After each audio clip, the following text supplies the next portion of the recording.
them slalom, we will see them trick, we will see them jump.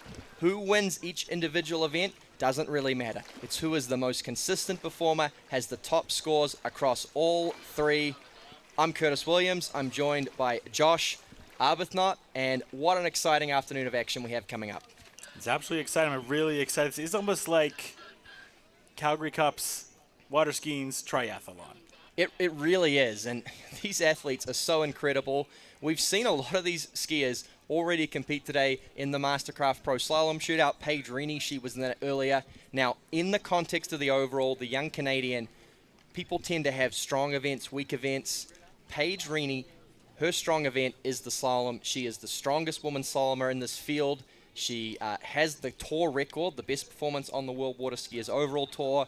She qualified with a huge score of 10 on the 10.75. That is phenomenal for a skier competing across all three events. And because she's just a little bit weaker in the trick and particularly the jump event, it's really important for Paige to come out of the slalom event with a lead.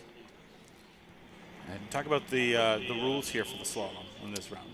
Pretty much the same. That's right, yeah. So the skiers can now start at a little bit longer, 14 meters. She'll be coming back at 13, so it'll be a little more comfortable than the aggressive start she had to take earlier. And Paige, another warm-up pass for her. She won't have a lot of struggles. And the slalom, exact same format as what we watched before, of course. The skiers will run passes at different line lengths every time they complete a pass. We'll shorten that rope, we'll make it more challenging. Great pass from Paige at 13. And eventually, it's too short. They can't run it. That's their final score. Paige, really strong slalomer, so she's first off the dock, but we would expect her to have the best slalom score out of this field. However, didn't go so well for her earlier today in the Mastercraft Pro Slalom shootout, so maybe down a little bit on confidence. Could also be looking for some redemption. That's right, yeah, and part of it for Paige might have been having to start, in the final they had to start at 13. Here she gets to start at 14. She gets those two warm-up passes, a little more comfortable now as we cut the rope, 12 meters coming back in. There's been wind up and down. The conditions have changed a little bit today. Right now, not a breath of wind in the air. It's glass calm out there. Beautiful sunny day. I'm saying this as someone who's never visited here in the winter, but I could just about move to Calgary based on my experience visiting here in the months of July and August. But then you'd come here in November and be like, nah, I'm good. Yeah, but I think I could take up snow sports. There you go. You're not far from some of the best snow skiing in the world here. Of course, Tourism Calgary is our title sponsor. Absolutely. Huge thanks to them. And a bit of a hidden gem. I did a road trip a few years ago where I visited over 30 national parks across the US and Canada. And I think Banff might have been my favorite. It's only less than an hour away. Yes, it is. It's a bit of a hidden gem. Not a lot of tourists there. Not a lot of people know about it. This is Paige, 12-meter line. So this is where she started last time in the slalom, obviously. So did pretty good in the last time at the 12-meter line. And right now, showing that a really nice sharp turn there. And coming into the end here, looking to have little to no issues and crosses that before she goes in 2:11. Yeah, really good skiing. She is super strong, really super strong across all three events. Sitting in third place right now in the World WaterSkiers Tour Championship, looking to see if she can move up that ranking going into the final stretch. Of course, this is stop 3 of 4. We had our first stop in Lacanau in the south of France. That was a fantastic tournament. We moved to Solomsee in Austria for stop number 2. And now we're in stop 3 of 4. We'll be in Orlando, Florida, Labor Day weekend, September 1st and 2nd for the Tour Finals. But Paige Reinie, if she wants a shot at moving up that leaderboard, she probably needs a win today if she's going to try and challenge the lead across the Tour. And, of course, she'd love to win her first Tour stop here in front of the crowd. Last season, she had great success. She actually won the opening stop in Lacanau. Has yet to taste victory so far in 2023. And as you mentioned, too, for this event, really wants to jump ahead with where she is in the other events. That's right, yeah. Really critical for Paige that she comes out of slalom with a lead. It is her strongest of the three events. If she can't get, at least a few boys, maybe even a pass on some of the other girls, she's probably not going to be able to keep up with them through the jump and trick events. So she's about to come here into 11 and hoping for a really nice run here. Yeah, needs to run this pass. Struggled earlier today, ran it yesterday. Comes around. Good start right now for her. Hitting the start really well, and now coming up to the middle, really finding herself right now. Some nice sharp turns for her. But then at the end there, I think she took that fourth one a little bit too sharp, and she came into 5, wasn't able to hit it. Disappointing for Paige. She's going to get 5 on the 11. It's a good score, but she got 2 at the 10-7 yesterday. And like you said, it was a really good start. I thought she could have pushed on. I thought she would. Got kind of pushed down course. It's almost not worth talking about the win. It's changing so much. Yeah. It's a dynamic the skiers are going to have to manage, particularly in the slalom and jump events where wind matters a little bit more. In tricks it matters, but it's less crucial. And had a bit of a tail breeze in the end, which made things tricky at the 11. 5 is a solid score. She would have liked a little bit more, but probably still high enough that she could come out of slalom as the leader. Let's check out the replay. Yep, see her coming in from the southern end of the lakes at Carstenstone here, Predator Bay Waterski Club. The sole Canadian in the women's overall field, and like you said, Josh, pretty good start on 1. She came around 2, was still on time and early. I thought she was going to run this pass a little bit slow around 3, and I think 4 was, like you said, really where things came unstuck. Just didn't get the ski set at the right angle, ended up skiing straight at 5. So for these skiers, it's not a case of skiing boy to boy, skiing straight at diagonal lines. They actually have to aim at a spot before the boy and wider than the boy because they're on arcs. Yeah, it's kind of like doing it before you see it, more or less, right? Yeah, that's right. Who do we got up here next? So next on the water will be Sasha Daniel Skaya, currently sitting in 2nd on the tour rankings. She's opening up on the 13-meter line, so choosing to have less passes, get right into the business end of her set. And Sasha, super strong across all 3 events. It's actually hard to say what her weak event is.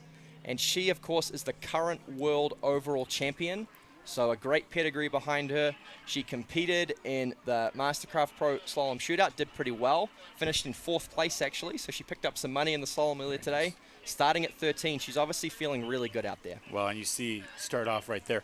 So right there, you were talking about she went to 13. They can have the choice if they want to. Can they go to 12 like we saw from the original slalom? We'll check the replay, the interview first, and we'll come back to that question. Yeah, let's talk about that. But we've got Ellie Nicholson on the dock. All right, guys, we're here with Paige Reinie, fresh off the water. Improvement from your round with the slalom event. Just tell us a little bit about it out there. Yeah, I just couldn't quite figure out the wind. Like, it was headwind in some places and tailwind in others, and I just pulled a little bit too long to 5. But, I mean, it felt a little bit better. I don't know. I had fun, though. Yeah, it's definitely swirling out there. I mean, a pretty good score, though, for slalom, taking it over in the overall event. So we'll see how that stands up and puts you after this event. Yeah. Thank you. Yeah, back to you guys. Yeah, so skiers, like we were talking about earlier, will have the option. So they have to start at least 14 meters in this event, the women do. But if they'd like, they can start at a more difficult line length, and they have less passes in total, keep themselves fresher. Of course, they're going to ski in pretty quick succession. They'll be tricking and jumping here within the next couple hours. So Sasha obviously felt good. She slalomed earlier today. Skied pretty well, got 3.5 at 11, feeling good. So decided to start at 13. She'll be coming back now at 12. Coming back now at 12. Starts off some nice turns there. Really hits 2 really nice. A little bit trouble there. The ski went up at 3, and she's not going to be able to do it. She really started with 2, and then at 3, the ski really, really went up. That's disappointing for Sasha. Yesterday in the qualifying round for the overall, she also had a bit of an upset in slalom. She fell round 4. Only got 4 on the 12, 3.5 on the 12. Today, 3 on the 12. And, she is strong in tricks and jump, but this early in the game, she's going to have a really hard time making the podium. Paige is slalom well, 5 at 11. Sasha in trouble already, 3 on the 12. It's super cutthroat, the overall, of course. You only get 1 shot at each event. Yep. You have to perform across all 3. And there was an interview with Joel Poland a couple seasons ago that I loved where he talked about, the key in overall is really just not screwing up. There you go. It's that simple sometimes. But you did mention she's a great overall athlete at every single event, but now her best bet is she's going to have to try to ace these next 2. And let's go back to Allie. All right, so Sasha, definitely not what you were looking for out there. Can you just tell us a little bit about it?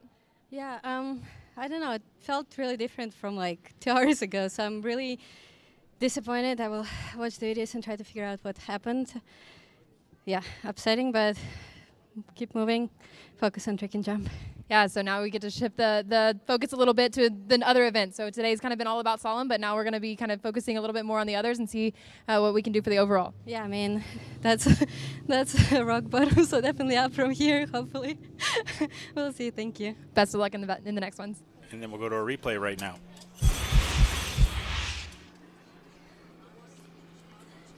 Yeah, you'll see where it all went wrong for Sasha. Disappointing stuff. A lot going on. Of course, Gianina Bonaman, Mekla, she's opening up. We'll talk about that in a second. Oh, sorry. Hannah Stratlova, I apologize, is next off the dock. And super excited, Josh, to have her on the World WaterSkiers overall tour. This is the first stop she's made it to this year. So no tour points coming in. But she is currently the #1 ranked overall skier in the world in terms of performances at tournaments in the last 12 months. And the last stop she went to was in Florida last year. She won that. Super strong. Yesterday she jumped really well. Jumps her strong event. She set actually a new course record here at Predator Bay. Oh, wow. Let's go and check out a replay.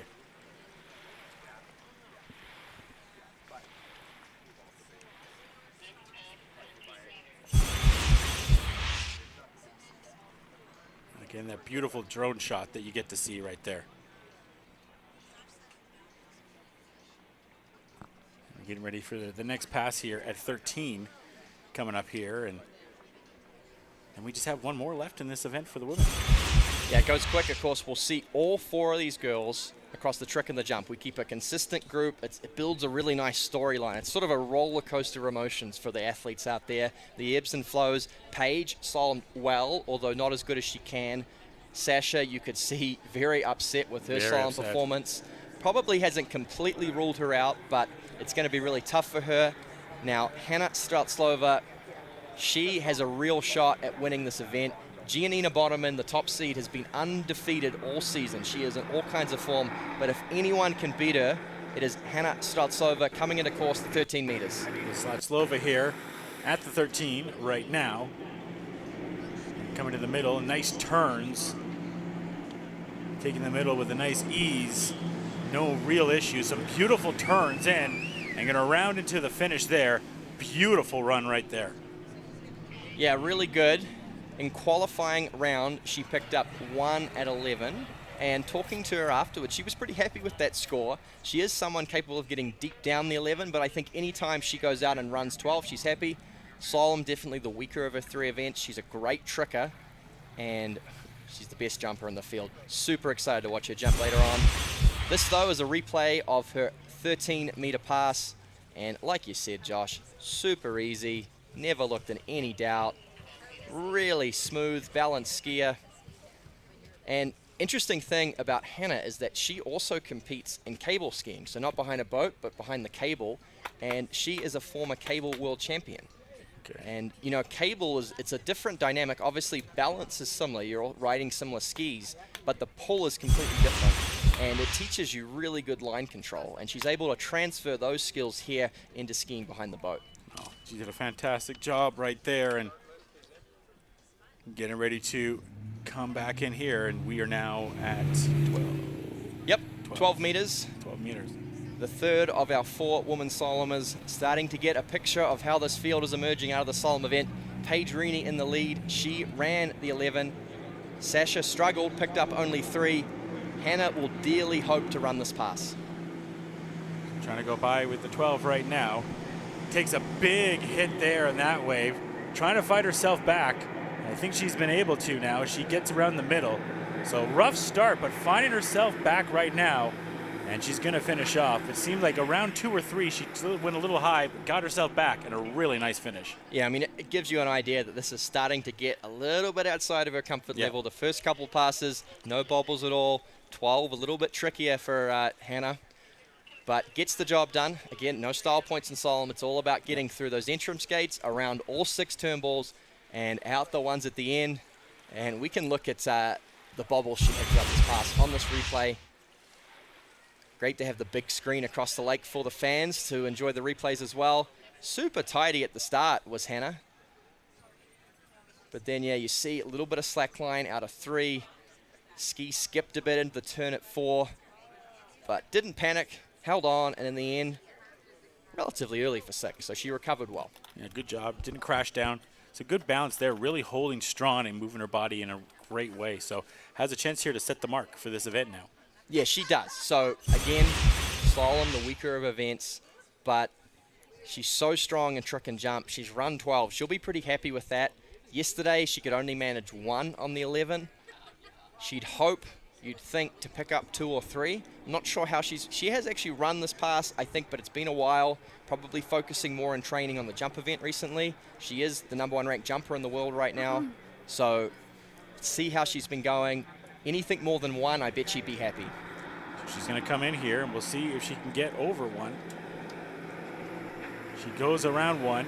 She does take that, and she's going to take 2. So good job so far as she comes into 3 and really finding a good vibe. Goes around 4. Well, yeah, we'll wait and see what the judges say. Yeah, we'll see what happens. Then the Oscar goes to for best acting performance on the turn of 4, right? I don't think she's gotten around that boy. She does. She fooled me, but I don't think she fooled you, Curtis.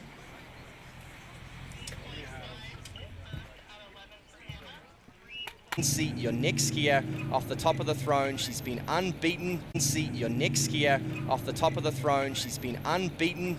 You know, she picked up the win comfortably in Lacanau. No one really challenged her. Same again in Austria. Not only is she winning, but she's winning by a lot. This is Gianina Bonaman. Looks to be starting on the 14-meter line. So she's not going to mess around. She's going to take her time all the way to the 14 and just gliding through the course right now. As you can see why she's at the top of her class, finishing 14 with ease. Yeah, good skiing from her. She skied really well yesterday in the qualifying round. She picked up 3 on the 11, and that's a really good performance for her. You know, we looked at guys like Nick Parsons and Stephen Neveu that are well over 6 foot tall. Gianina, you know, with platform heels on, she's maybe 5 foot. She's not a pretty compact unit. I mean, super strong, but definitely not built for the slalom event. It is, again, the weakest of her 3 events. She's super strong. Tricks is definitely her strongest. She's a great jumper as well. But on the dock, Ali Nicholson's got someone else. An interview. All right, Hannah. So just coming off the water, 3.5 at 11. Great start for the overall event here for you. This is your first overall event, correct? Pro event. Yeah, it's the first one. Yeah, it felt good slaloming out there. I'm excited for the rest of the events.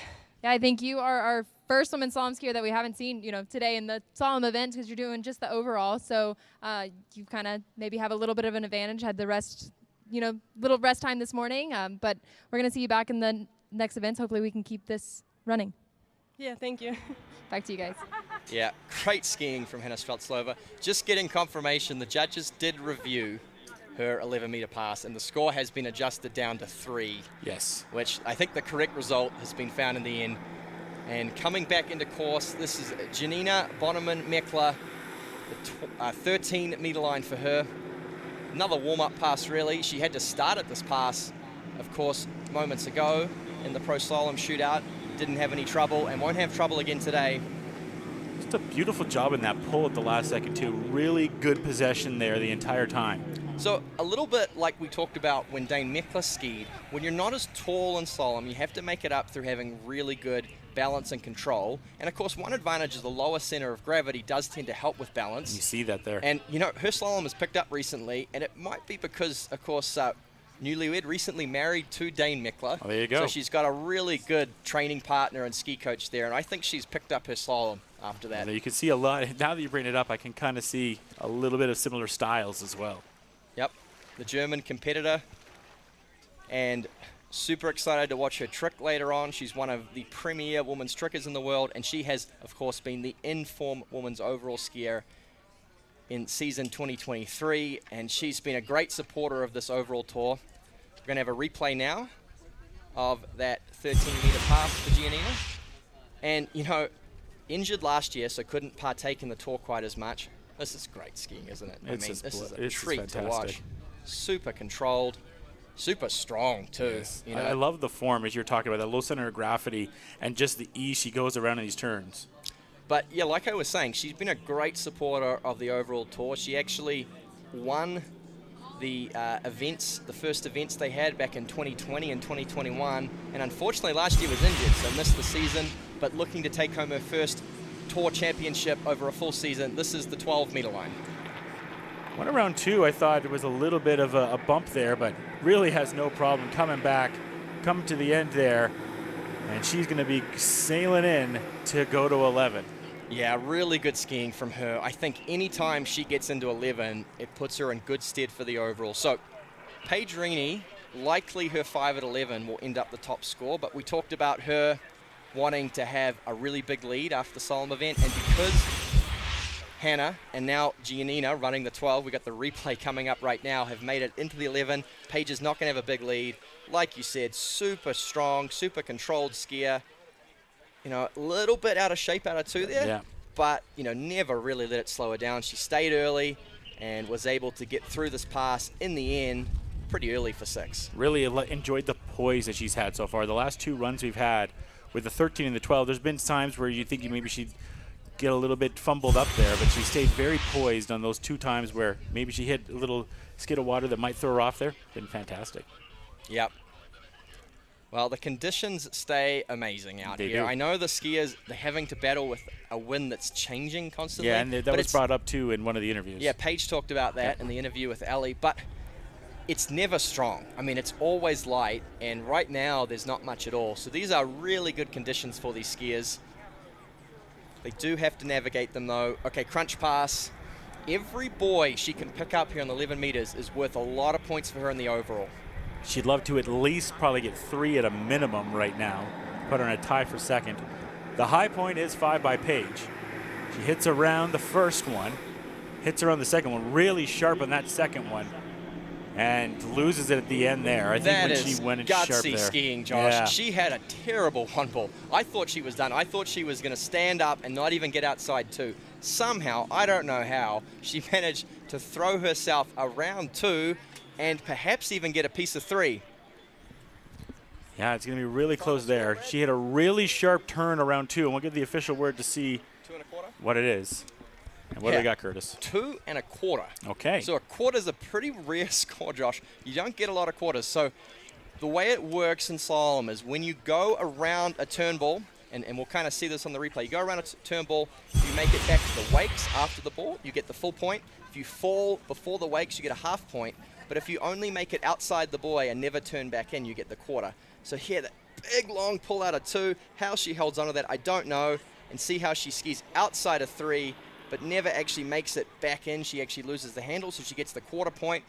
That's important. Every point matters in this overall race. Really good skiing from her. 2 1/4 on the 11. And I can't believe she got that far down that pass after a not very good start.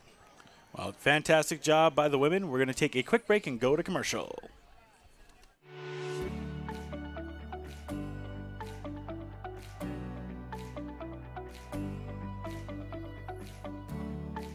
What a pleasure to be here on the beach with Pierre Plouffe, the legend here at Tremblant. Pierre, good to see you. Hi, Alain. Tell me about your business. It's been here for a while. We've been here for just about 25 years. We have activities for all tastes, all prices, and I can show you right now in the water. Let's go.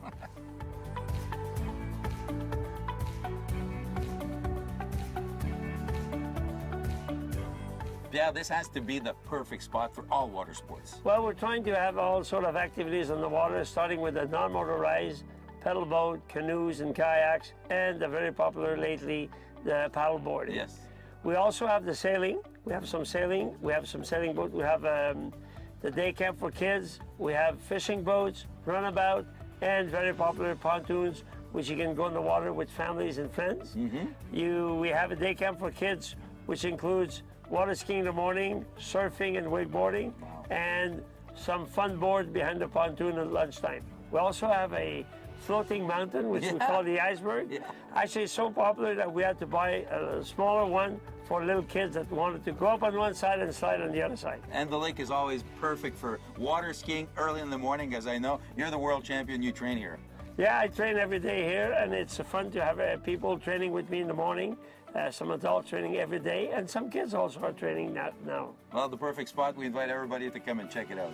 Yes, we're waiting for you guys. Thanks.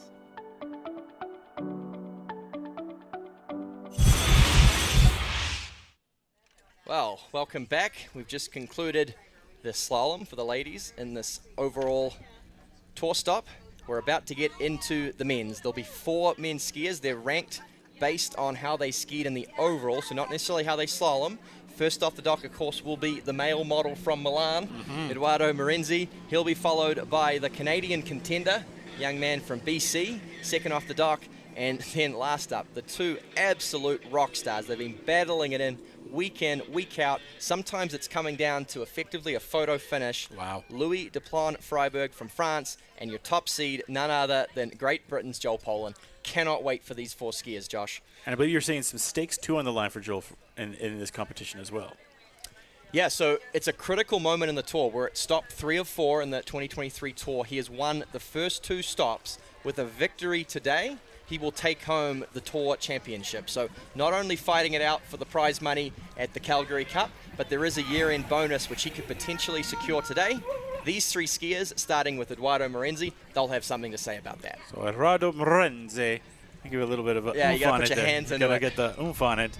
So Morenzi, they, unlike with the slalom, where they started at 12, they'll start here at 13. Yeah, I believe most of them will opt to start at the 13 meters. They're given that option. And Eduardo, I've been surprised. He hasn't slalom well this weekend, but he's been in really good form. He competed at the European Championships, actually in Italy last weekend, and he picked up a podium spot in the overall. And he slalomed 4 at 10.75 both rounds, which is a personal best for him. So he's in great form, but he's yet to run 11 so far this weekend. This, though, 13 meters. Starting off at 13, it comes out the gate. Looking really nice right now. Some beautiful sharp turns as he comes around the middle, and now Johnson now to the end. And right now, making it look really nice, and Morenzi gets past 13, ready to go to 12. Yes, very pretty skier. Bo was up to 58 that time. That's right. Well, the other thing that's super cool is that we've got some Canadian Mounties here with the radar gun. There we go. And they have been clocking in the skiers, and it's really fun to see that during the jump. We got a replay of Eduardo Morenzi's opening pass on the 13 meters, but they clocked some of the slalom skiers as well. And out of the slalom, Poised right now around 12 and looking to come in for a strong finish. Holds on a little bit there at the end, but I think that's just some great effort there by him, and takes 12, really no issue. You talked about the 11 being a big deal for him, though.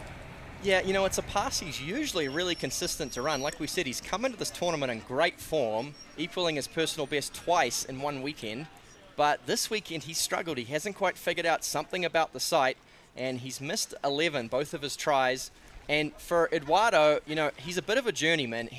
There's no weak event per se. He's very consistent and level across all 3. This is a replay of his 12-meter pass. Super tidy stuff from him.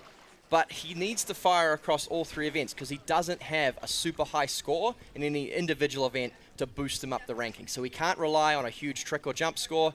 He needs to fire in all 3 events. And this is the crunch pass coming up, 11 meters. We'd expect him to run it, but so far this weekend he struggled.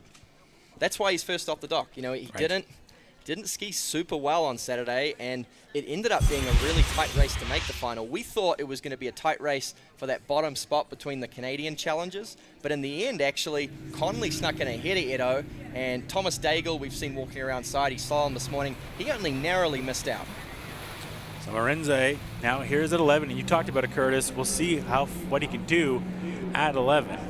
And he comes in looking to make some noise at 11 and goes around that first one really, really sharp. Around the second one, loses a little bit of balance. Seems to maybe catch it back at 3. Goes around 4 and then wipes out.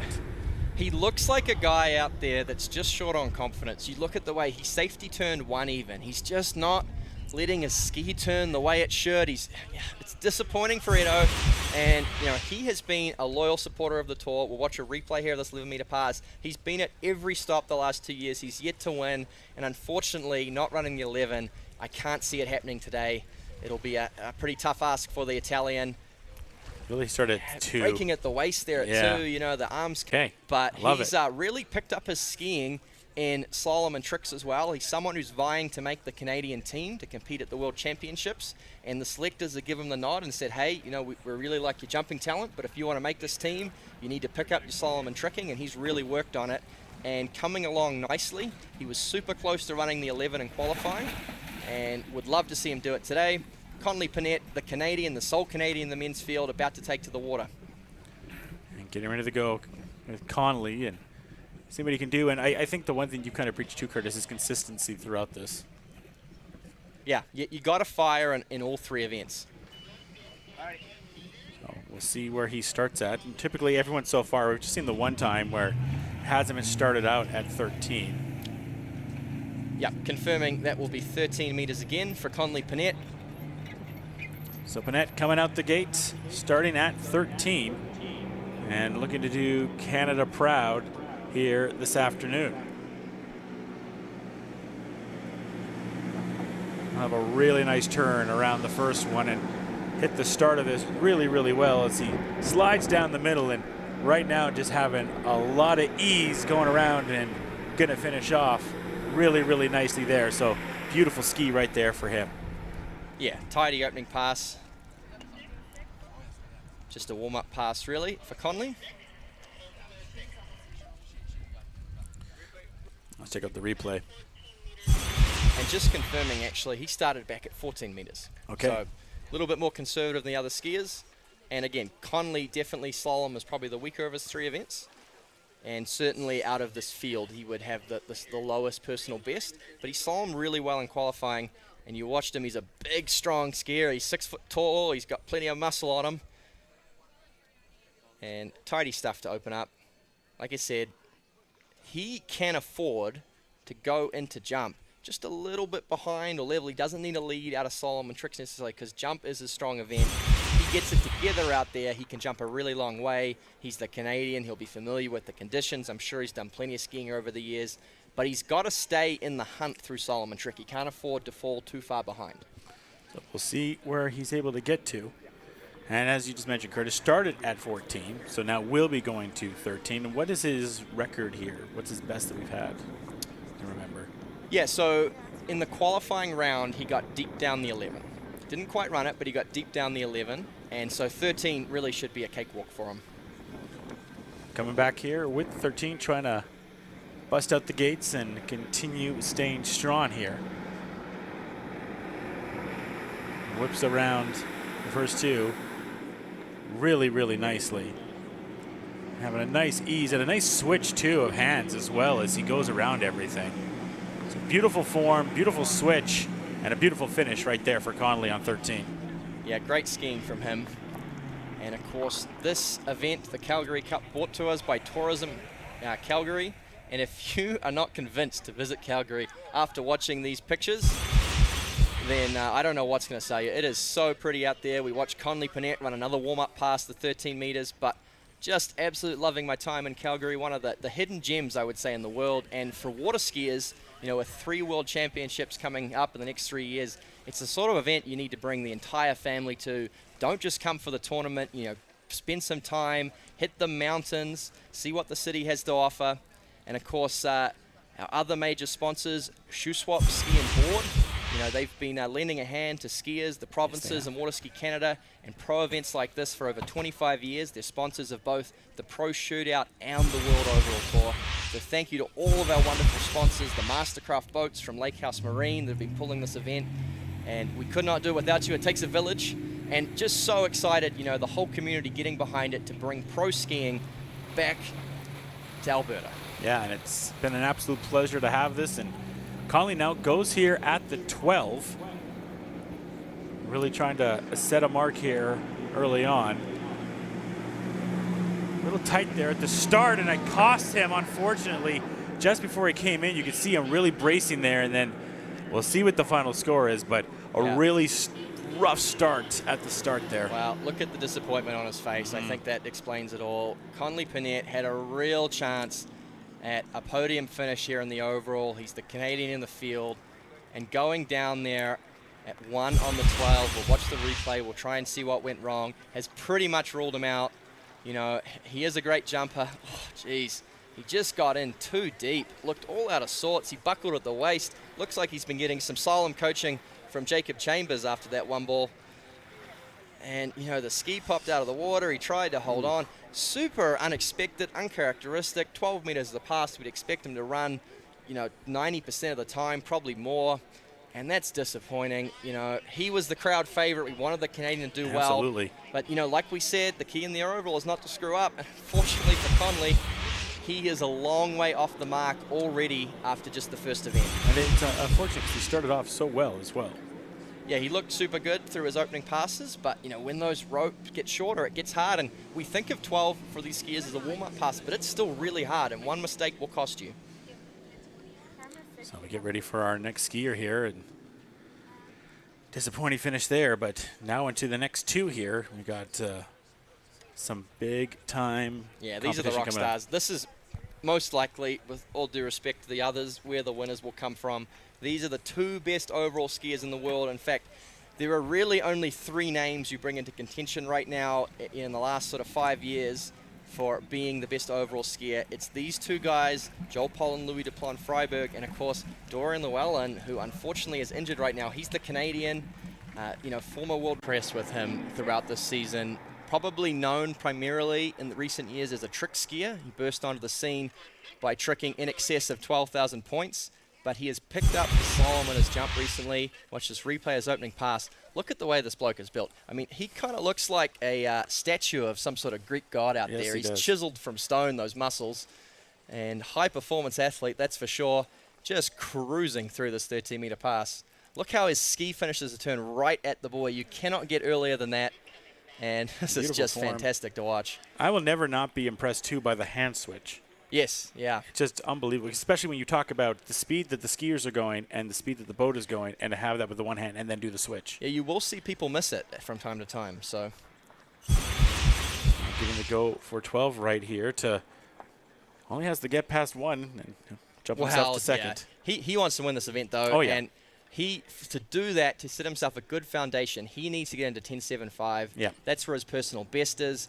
You know, he's pretty comparable to Joel in trick and jump. They trick and jump very similarly.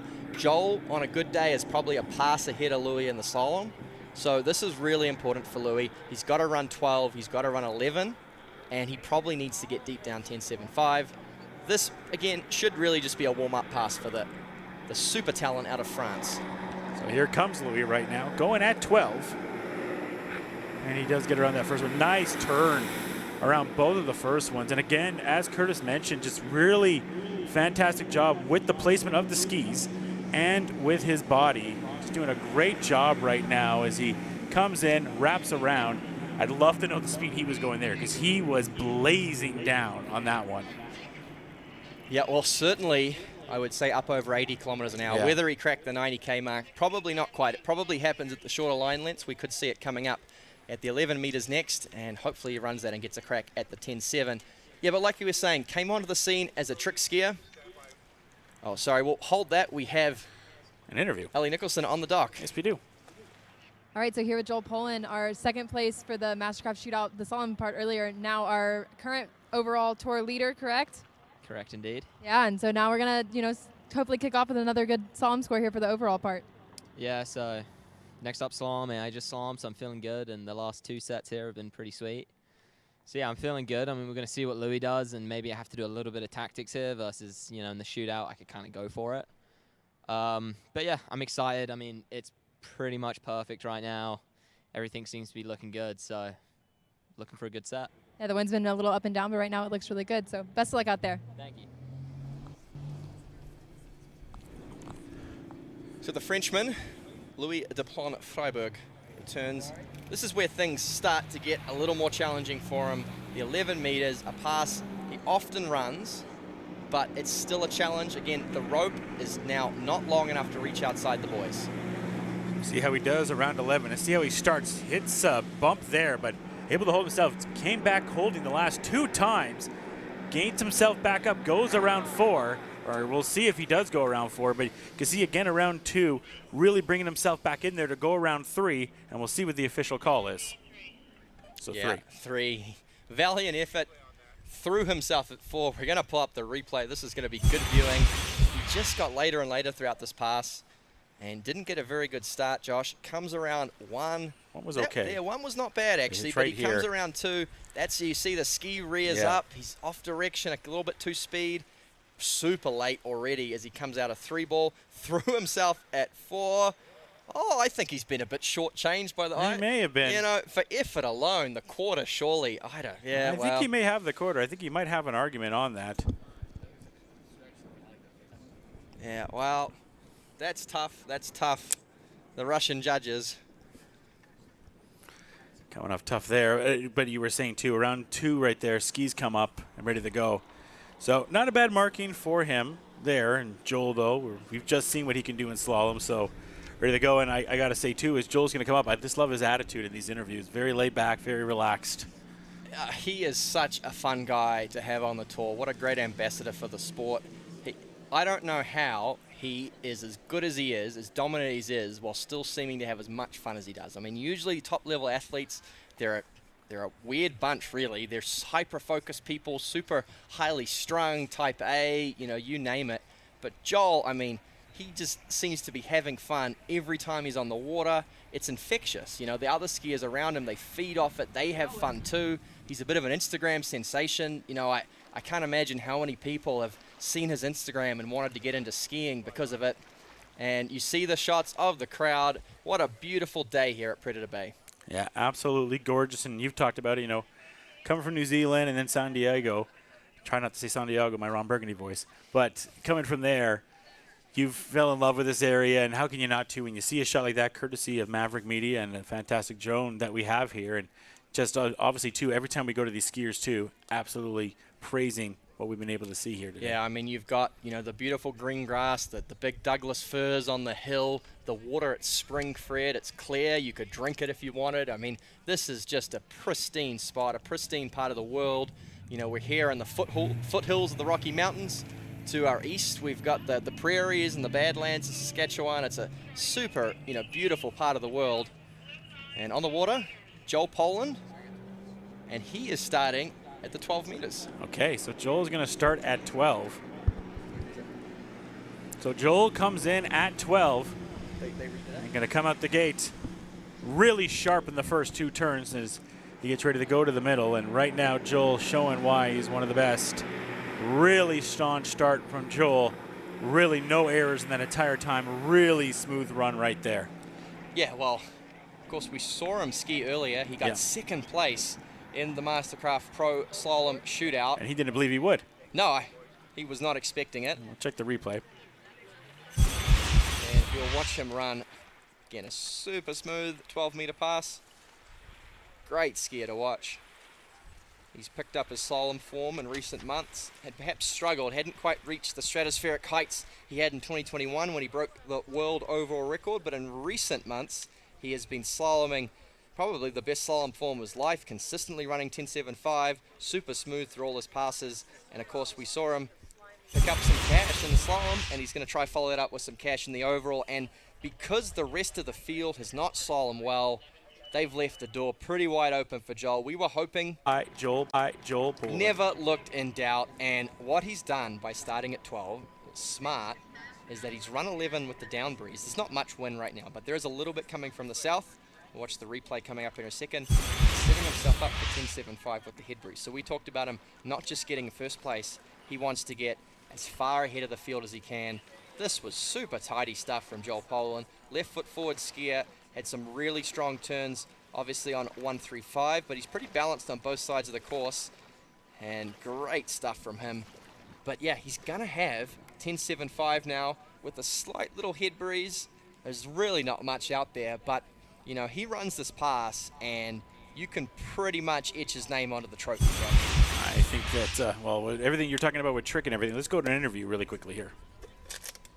All right, so as we are kind of finishing up here with slalom, we've got our first tricker on the dock here. Paige Reinie took the lead in the slalom event with the score of 5 out of 11, ready to gear up for the next event. Yeah, I mean, overall, each event matters, so I just have to give it my all in trick and go for it, and that's what I'm here to do, so I'm excited. Do you find it pretty easy to kind of change your focus as you go to each event? Yes, definitely. I mean, I do this every single day. I slalom trick jump every day in practice, so I'm really used to just switching it up really quickly. So we'll see how it goes, but I'm excited. So. Yeah, kind of train as you're ready for the event. Yeah.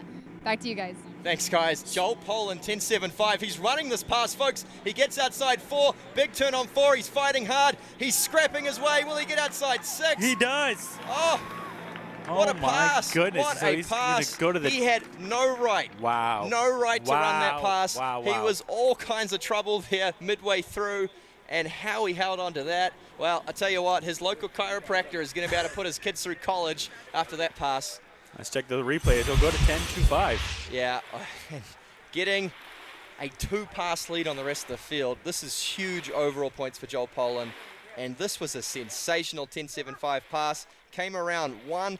Pretty good 1, maybe not the best setup. His 2 was not great. That's his bad side. He tried to cover on 3. He's taking big hits already as you watch. 4 was huge. He got almost pulled out the front, and then 5 the same again. That hit he's taking. He's going from a standing stop to 500 kilograms of pressure. Same again out the gates. He's going to be a little bit sore, you know. He's a big believer in ice baths, says Joel Poland. He's going to need one after that. Let's see what he can do in the 10.25 after that. He might go for one of those S runs, right? You're talking about we saw for one of the victors earlier in slalom. Yeah, well, who knows? I mean, he said after the slalom finals earlier that he had a start where he felt he could get all 6. Yeah. So for Joel, I mean, maybe he's just feeling so good out there, he'll go for it. But you're right. I mean, it's probably smart to take the conservative option, try pick up a solid 2 here, maybe even try turn 2, get a piece of 3. So Joel comes in now in the 10.25. Gets around the first. Nice turn there. He will get the second. He's going to stay in balance. Will he hit the third? No, he will not hit the third, but he gets 2 on the 10.25. What a roll there for England's Joel Poland. Beautiful run there for the Brit. He is just so far ahead of the rest of the field now. Almost a full 2 passes. Just behind him is Eduardo Morenzi, all the way back 3.5 on the 11, and of course Louis with 3 on the 11. So he's got a huge buffer built in now for trick and jump. Can we interview him? And we watch the replay now of his 2 at 10.25. And I actually thought this was another really good 1. I thought maybe he had a good enough 1 he could push to get to 3. But in the end, taking it easy on 2 ball, the conservative option, trying to get the points on the board. Tremendous job there by Joel Poland.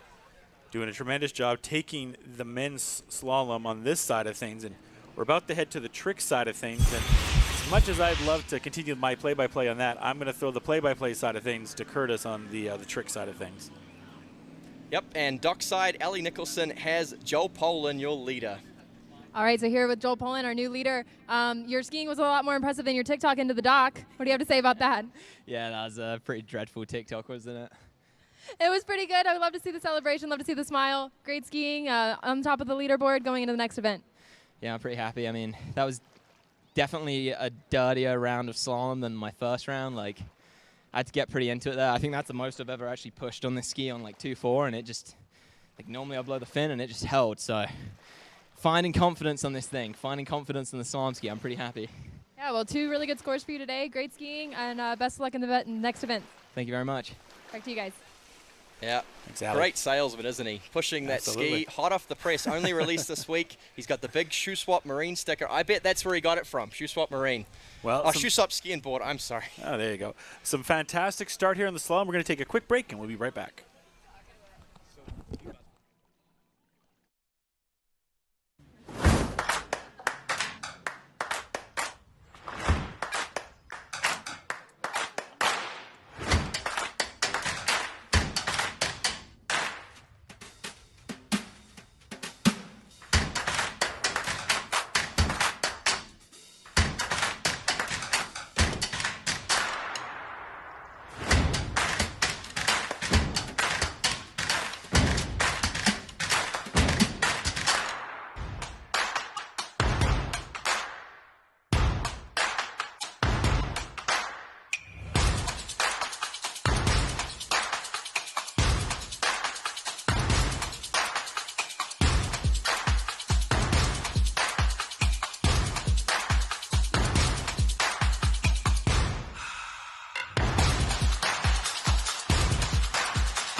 there a set score you can get?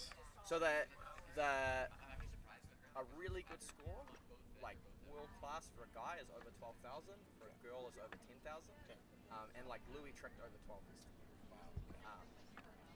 So yeah, like for the guys, like Edo should.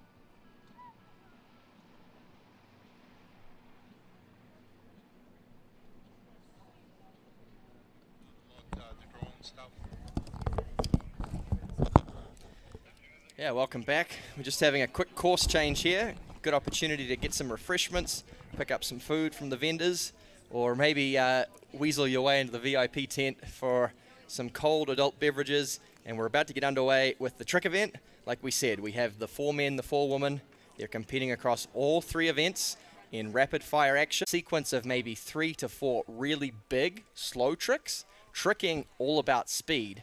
And so you see flips done pretty low to the water, really quick, and there's a real level of intensity of the trick event. Super exciting to watch. The other thing, if you've never seen trick skiing before, is that these skiers have 2 passes, and because they can't repeat tricks, they'll actually do a second pass where instead of holding the handle, they'll attach the handle to their foot and do a bunch of, really amazing spins, turns, twists, jumping in the air, jumping over the line with the foot on their rope.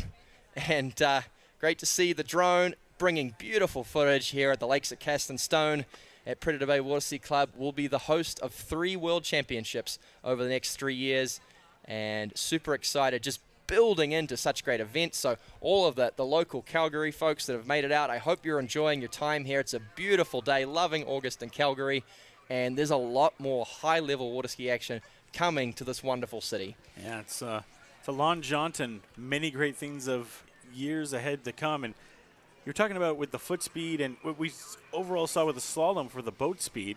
What do you see normally for boat speed for the trick events? Yeah, so they slow it right down. It's the boat's going typically close to 30 kilometers an hour. So, almost half that of what they slalomed and jump at.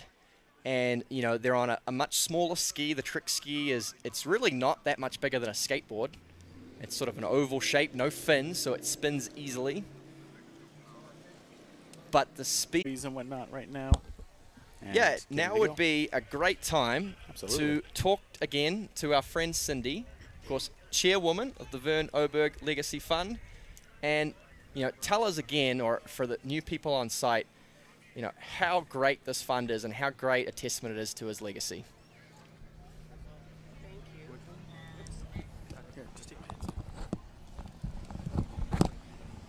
Thank you for allowing me to talk about the Vern Oberg Legacy Fund. Vern was an avid skier, judge, competitor, technical controller, everything in the sport he knew how to do. Vern passed away in November of 2017 and was absolutely so generous in leaving this legacy fund to WaterSki and Wake Alberta. As the chairperson of the Vern Oberg Legacy Fund Committee, I am just so honored that we could support this kind of competition. Vern was a 3-event competitor in his day, and he loved to promote the sport. He wanted to see everybody in the sport excel and do the best they could. So he would take young skiers with potential. He would drive them to competitions. He would pay for their competition fees if they couldn't. And he would be delighted to be able to know that he was contributing still 5 or 6 years after he passed away to promote the 3-event skiers. And the competition today has been absolutely amazing. He'd have loved it. He would have had some probably colorful comments to say about the skiers because he was that kind of guy. But he promoted all of these kinds of events, and I'm just thrilled to be here. Thank you so much. Yeah, great to hear. And what I love talking to you off air about this is, obviously the fund supporting this event, but you're doing a lot of really cool things with the fund as well. I mean, supporting all facets of the sport. This is the pro level, but the grassroots level equally important. You've got incentives for officials sometimes, a lot of focus on junior skiers. So really great work, and I'm sure Vern would be really proud of all the work you're doing. Well, thank you. We keep thinking as a committee, what would Vern do? And what would he like? So yes, we supported this year the provincial tournament. We're supporting the nationals next week. Well, this week in like 2 days. We have been able to provide a little bit of official support. We support the junior team with funding and T-shirts. And we also have a scholarship fund that is a big part of this. So for young skiers who are in high school or secondary school, we have up to $6,000 every year that we give in scholarships. So there are skiers here today, Bradley Gibbons for one, who has received that. That's been happening for the last 3. About halfway through, we'll watch the replay of Paige Reinie. This is really upsetting. We wanted the Canadian to finish a little bit higher, and it's going to be tough for her. The jump event's still to come, probably the weakest of her 3. And started off well. You see they wrap up in the rope so they can ravel in and out of it. Really controlled stuff from the Canadian. And here she goes. She wraps into the rope. Look how quick she falls. Yeah, that's got to hurt. And so when the rope's attached to their foot, Josh, they obviously can't let go of the rope. So it's really important they have someone in the boat who's able to release the rope for them. So she's got her coach and father, Matt Reinie, who's been helping us out on the broadcast. Absolutely. They're in the boat. He'll be giving her a bit of a pep talk. If she can stand up a hand run, you never know what the other skier's going to do. The crowd's going to get behind her, but a little bit disappointing for Paige Reinie. And you mentioned too, this can be unrelentless at times in this event. Yeah, so the trick event typically makes or break the overall because it is the event that is the hardest to get right, the hardest to be consistent in. You know, in slalom, you do get some warm-up passes to kind of get into your work. In jump, you'll get the 3 a pence. We'll see the jump later on. But in tricks, there's no warm-up. You're right into it. Depending on the sequence that work, you could be starting with really hard tricks. You can't necessarily put all your hard tricks at the end of the run. And it is the hardest event to get right. And typically, the tricks makes or breaks the overall. Nice shot there. And getting ready to see another competitor, it looks like. Yeah, Sasha waiting on the dock, and she'll be trying to get focused. But spinning around at the southern end is your Canadian athlete, Paige Reinie, who slalomed so well, but had an early fall on pass number 1. This is the hand pass, Josh. This is typically, you know, the higher energy, maybe more exciting pass for people that maybe aren't purists like me. We should see some flips here from Paige and some pretty high degree spins where she'll do up to 540 degrees in the air over the wake. So here we go, pass number 2, outside the wake, actually jumps over the line there. It's a ski line trick. Some wake 540s wrapping in and out of the rope, not necessitating a handle change. And the first flips of the day. Isn't this exciting to see? Absolutely. Just starting off with the basic ones, and then what you do is you add turns and twists in there. They score higher degrees of points. So Paige standing up that pass, good work on hands, but that early fall is going to cost her. And a beautiful job there on the flips, though, and gaining a little bit more in the score on that side. But like you said, that drop not helping out too much.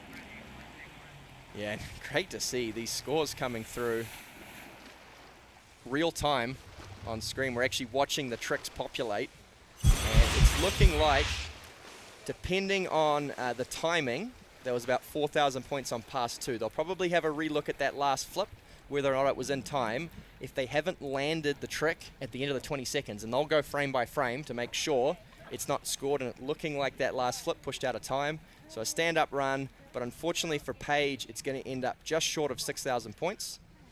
And right now a total of 5,860. Good job there on the switches for the 360s, though, as well. A really good job on that, but she said probably not a score that she thought she'd come in with. Yeah, it's the toes that cost her. She's a really strong toe tricker. In fact, her toe run is worth almost as much as her hand run. So falling there halfway through it, it's cost her at least a couple thousand points. Disappointing. To you, is there a strategy of where to go first? Yeah, I mean, it's hard because you don't necessarily want to start with your hardest tricks, but when you get to this level, they're all hard tricks. You know, for juniors, they'll often be strategic. So they'll kind of build their run from easy to hard. But for a lot of these skiers, it's more about what sequences work well together in time And often you'll start wrapped up, so you can't do that middle of the run. So she's got the rope wrapped around her leg, and she will try to turn 720 degrees on toe before she jumps up over the wake. Toe wake back-to-backs. Didn't bail out of the reverse there, just the toe wake front. Lose balance, but carried it back. Yeah, wrapping in and out of the line. Super good line control. Another Eastern European, grew up tricking in a swimming pool. And jumps over the line. Now, that's going to be a judge's decision. So when they do those tricks where they hop over the line, their foot has to be out of the water as they travel over the line. You can't plant your foot in the water as you travel through. And I think the judges might have some concerns over those last couple tricks. You actually see it flashing up on screen. It went from yellow to red, and I believe Ellie Nicholson has got another skier on the dock. Let's go to it. All right, so Paige, our leader after the slalom event, a bit of a disappointing score there in trick, just kind of going down a little early on the first pass. Just tell us a little bit about it. Yeah, I just caught an edge on toe 5 front, which is not usual for me at all. It kind of surprised me and my dad. But I mean, I'm just really happy to be here. I just want to give a shout out to all of the sponsors that put this event on. It's amazing. And World WaterSkiers, you guys are doing an amazing job with this overall tournament, showing us a little bit of love. It's amazing. So thank you. Yeah, really good to see kind of the overall event get to have the prime spot here. I hope everybody on shore is enjoying it and everybody at home watching on the webcast. Back to you guys. Yeah, the interesting dynamic with Paige on that toe run, she actually fell on the same trick in the qualifying round, but she fell the opposite way. So in the qualifying round, she wrapped in toe 5 front, was too far on her heels, and then fell wrapping out because of it. And it looked like she was just a bit tentative, didn't really commit to the trick and come forward over her ski, and then maybe just overcorrecting there. I don't know if it was a conscious decision, but these sort of things plague you at the back of your head. There's a lot of pressure here. You know, she knows she had a lead after slalom, not a big lead. She needed to trick really well to stay in the hunt, and unfortunately, falling midway through that pass, Sasha Daniel Skaya stood up her toe run, but like I suspected, those toe line tricks, super high scoring at the end. The judges have not scored those, so she won't get any points for that. So a little bit short from what she'd like, 2,830 to open, and she'll come back in for hands, slapping the thighs, trying to get the muscles engaged, and she's a really strong flipper. In fact, we should see our first front flip of the day. This opens up here with some 540-degree rotations, wrapping in and out of the line, and straight into the flips. These are the regular back flip and reverse. Big front flip there, stomps the landing. She'll have a couple more flips to finish from the back, landing in the front, jumps over the line. And what do you think of your first time seeing those ski line tricks at the end there, Josh? It's sort of like a jump rope in the schoolyard. A little bit like a jump rope in the schoolyard, but absolutely brilliant, especially that front flip there and how you stick the landing too, right? You kind of go back to watching gymnastics as well, or some of those routines where you have to stick it exactly, and it's really a part of that. Getting your routine, making sure you can stick everything in your routine, and having a good routine as a whole. I'm saying routine way too much. Yeah. But nonetheless, really, really beautiful, really well done. Yeah, and it's a great comparison because some of the best trick skiers in recent years have come from gymnastics backgrounds. Makes so sense. We've seen a lot of athletes that at a young age were really talented in gymnastics. They do both, pushed on to become some of the best in our sport. So unfortunately, it looks like the ski line back at the end out of time, but that really good flip sequence. And her final score is going to be just under 7,000 points, 6,980. You know, probably a little bit down from what she would have liked, but it's good. And it's giving her a good shot after a bit of a disappointing performance in the slalom, of course. Yeah, obviously wanted to kind of make it up there in the trick side, as you were talking about originally, and it seems that she may have there. Well, you know, she's probably now in a battle for third. I think we've got two battles developing. The picture's becoming clearer. It's a battle for the win between Gianina Bonaman and your next skier to take the water, Hannah Stratlova, and then a battle for the third between Canada's Paige Reinie and Sasha Daniel Skaya. And, you know, all of this matters. There's tall points on the line. You know, they do pay down to fourth, but I think third takes home a lot more money than fourth. So these girls will stay in it tooth and nail. Even if you fall early in one of the events, you will compete in all three right to the end. So they will be jumping later. Two women's trickers left. Hannah Stratlova, I talked earlier that she has a cable skiing background. So she's actually a former world cable trick champion. And Belarus, where she's from, a little bit like Canada, they have long, cold, harsh winters. And the way they produce such good water skiers is that they go trick skiing in a swimming pool. Right. They set up a winch and they will trick down the swimming pool. And if you go on World WaterSkiers and look at her bio, she'll actually list the first tournament she ever won was a trick tournament hosted in a swimming pool. Well, there you go. So she's used to having little time. Yep, and great line control because of that background. Starts with a couple of ski line tricks, super crisp and clean, right into the flips. The crowd is loving these flips from Hannah Stratlova. Stays in the back, flips back to the front. She'll have some flips with a 360-degree rotation, the mobs we call them, and just falls on the last one. Super close to a stand-up pass, though. She's done well. Oh, yeah. You know, I was going to say, too, she's done such a good job, too, of getting to the wave, getting up for them, but then also doing a really solid job of landing as well. Yeah, so if you think about in other sports with ramps, you want to land perfectly on the down of the kicker. It's a little bit like that in tricking as well. They want to land on the downslope of the wake. If they land out in the flats, that's kind of what we saw from Sasha on her front flip. It's a much harder landing. So you see here, it's really nice, smooth transitions when they land perfectly on that downslope. They cast out straight back into the next flip. Again, like we said, tricks is all about speed. Yes. So it's really about the transitions between the tricks. And yeah, just landing a little bit out of position there on the reverse mob. That's a flip with a 360-degree rotation. Pretty good score there to start off. And we have an interview coming up, so let's throw to that really quick. All right, so here with Sasha, fresh off the water, a little bit cold. Definitely not feeling like Florida up here right now. Slom didn't really go your way earlier, but kind of redeemed yourself there. 2 stand-up passes. How are you feeling? Yeah, I definitely feel much better because on the jump left and I enjoyed the most. So, yeah, excited. Yeah, nice kind of to save your favorite event for last, right? Works out well. Yeah, exactly. And the wind is dying down, so the conditions will be awesome. So I'm excited, and I hope you guys will see some big jumps. We hope so, too. So go get warmed up, and we'll see you in jump here soon. Best of luck. Back to you guys.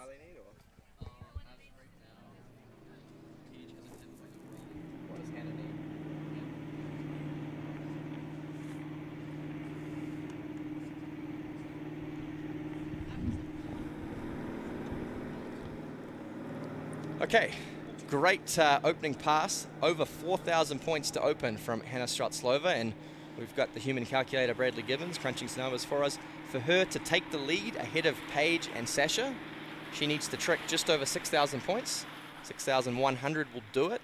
Right now, after the 2 trick scores, Paige is sitting ahead of Sasha, but by 10 overall points, and that is equivalent to less than a boy in slalom. Oh, it's my nothing. goodness. So they're Jeez. neck and neck, dead heat.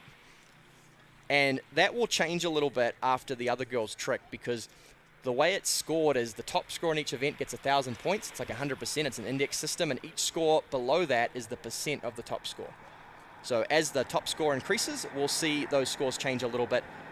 Just warming up a little bit. Hannah Stratlova, apologies, coming into course rope on toe, and because of those years spent in the swimming pool, she has superb line control. She's a really good toe tricker, and this is where a lot of her points will come from.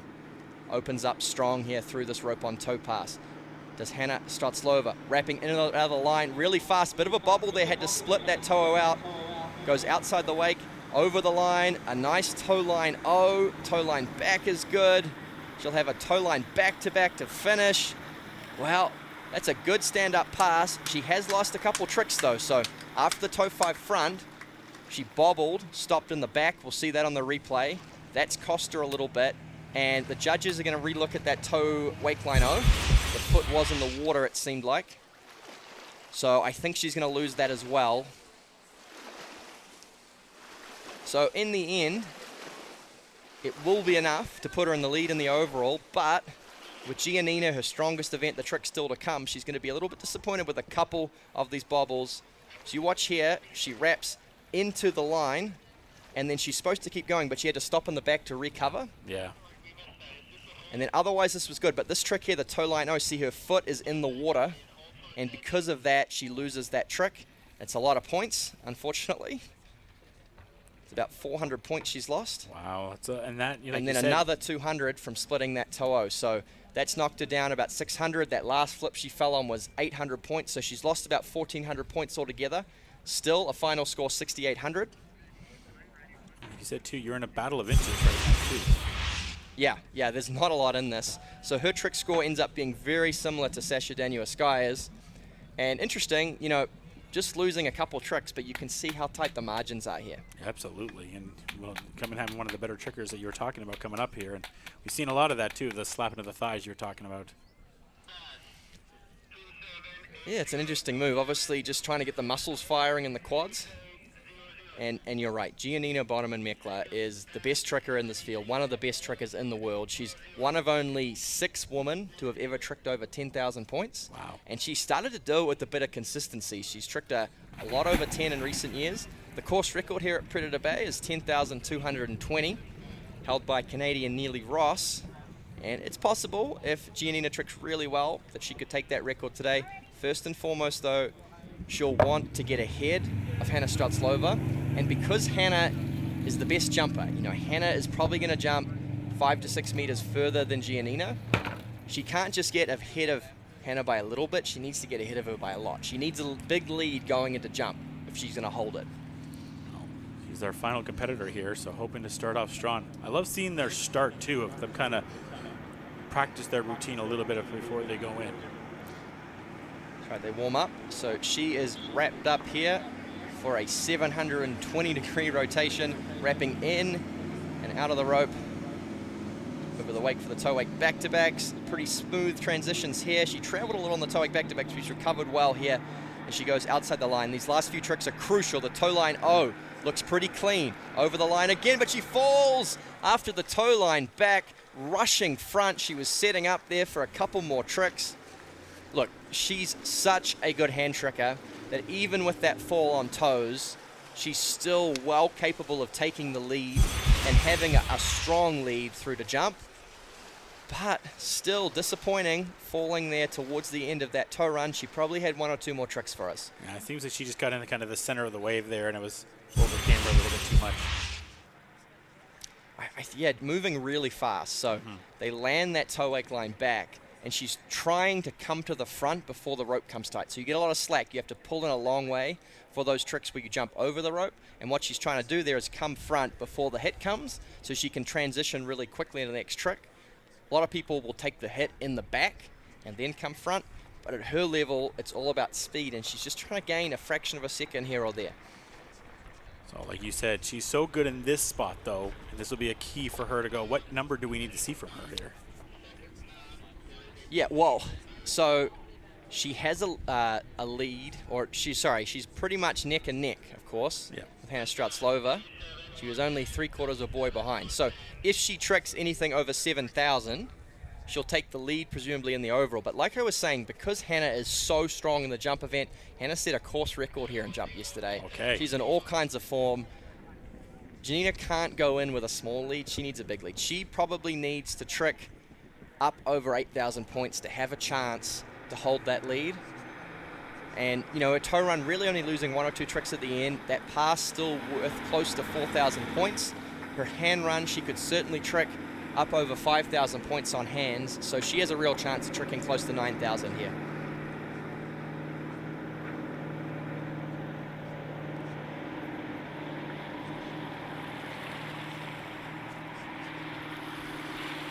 Does she have a go-to that we normally see here? Yeah, Gianina is pretty good at the front flips. We'll see her do more than one, multiple front flips. And the difference is she doesn't necessarily have bigger flips, maybe a couple more than Hannah or Sasha. It's actually a similar sequence, but she does it so much faster, she's actually able to get some additional tricks in time after the flips. Righty. So the speed just lifts up a notch. Truly world-class. Member of that exclusive 10,000 point club. Only 6 ladies ever. She won't be tricking over 10 today, but she can still pull out a big score. Gianina Bonaman, undefeated Tour Champion 2023, wants to clinch the Tour victory today. This 20 seconds will have a crucial say in it. Opens up with a few tricks. The big front flip there. She'll follow it up with the reverse. That's 2 front flips from Gianina. Flips now to the back. These are high-scoring 750-point tricks. Stays backwards now for the Mobe. What she got to finish, the reverse Mobe is good. Stand-up pass. She's happy, and she has built enough of a lead. She can probably feel comfortable and jump, but it's not over. It's going to come down to the wire between Gianina Bonaman and Hannah Stratlova. Hannah is jumping so well right now. Whatever the mark is, I think she has a real crack. She was just so confident in the entire run. Everything she did was so poised, so perfect. What more can you really say? Yeah, great pass. Now, we're going to look, the judges will look closely at that very last flip because it's worth 800 points, and it's a buzzer beater. It's right there at the end, and if it's in time, it's an extra 800 points. Which is huge. So it's a big swing because she's tricked well, 8,700. Gets her almost 2,000 points ahead.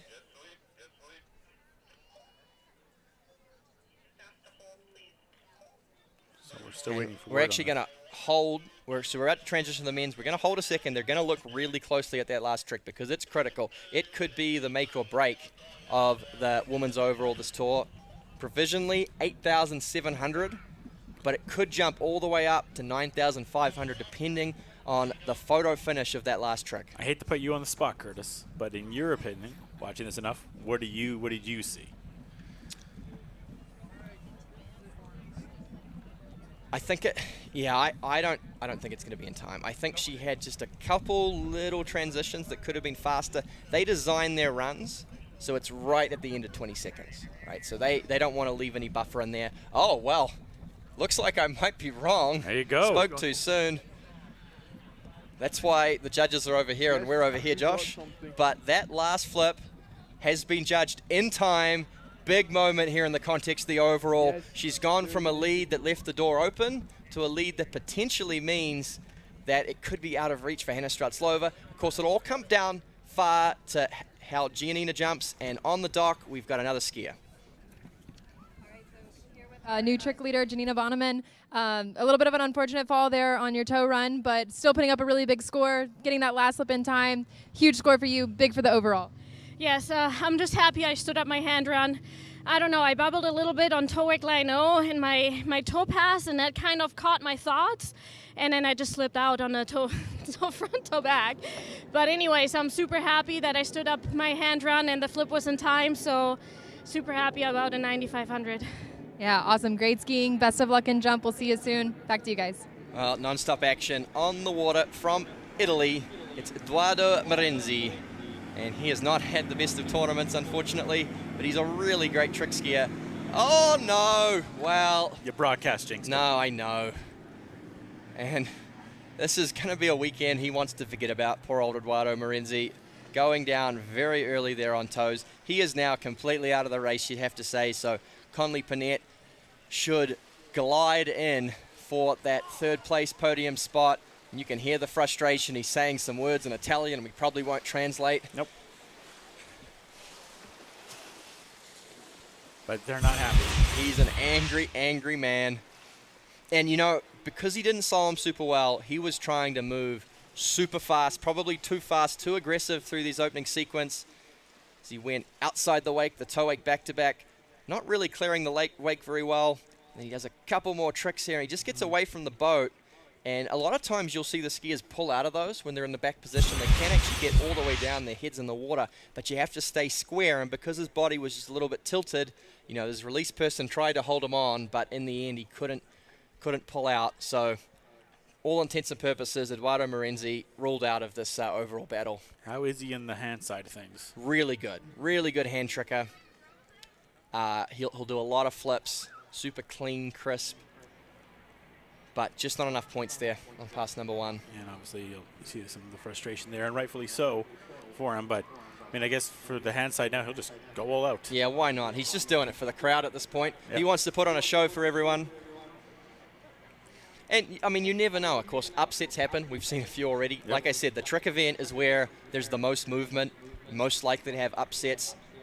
The skiers left to come, Connley, Louis, Joel, who's to say they don't have an early fall as well? Absolutely. I'm glad he's okay too, because that was a nasty fall as well. Yeah, well, you know, when you start going down that early, you want your release person to hold you on as long as possible. If there's any way possible you can pull out of it. And of course, Matt Reinie in the boat. Yep, and of course, the leaderboard on screen. So that's the leaderboard after slalom. Joel had 1,000 points. We don't have any trick scores yet through. So a really commanding lead, 200 points over Edo. And then of course, Edo and Louis pretty much the same at around 800 points. Connley, who obviously didn't slalom very well, but has a chance now, the door's left open because of how Edo is tricked.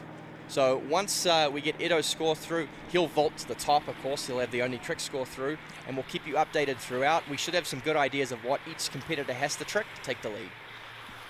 Absolutely. I'm just excited to see what he can do here, though. Like you said, like, he's got nothing really to lose here. Could really go well out. I mean, what's his go-to on this side? Another really crisp, clean flipper. Probably not quite as good at the front flips as Gianina, but he's really strong across all different variations of backflips. So we'll see a lot of backflips with twists in them. As he opens up now, the Italian, he's frustrated, he's angry. What can he do for you? The mobe and the reverse are good. Back to back, he does the front flip with the half twist, the half jack. That's a high scoring 850 point trick. Another front flip. And the reverse, well, spoke too soon. He's very good at the front flips, isn't he? And over the line, wrapping in and out of the rope. Ooh, last minute handle change. That trick right at the end, possibly out of time. He falls on. Good hand pass, way to back it up. Obviously going to be super disappointed after that early fall on toes, but does have, of course, a pass lead on Connley after the slalom. So depending on how Connley skis, he could still end up in the money here. Just watching this replay, these were beautiful front flips. Fantastic. I love the under the ski, too. Almost an equivalent to through the legs of basketball. Yeah. Just a really brilliant move. And he tried to go for it one more time there at the end, I think, is when he took the plunge into the drink. Yeah. So that's a ski line 5 back. So 540 degrees of rotation in the air over the line. Fantastic. Huge trick. The athleticism alone for that.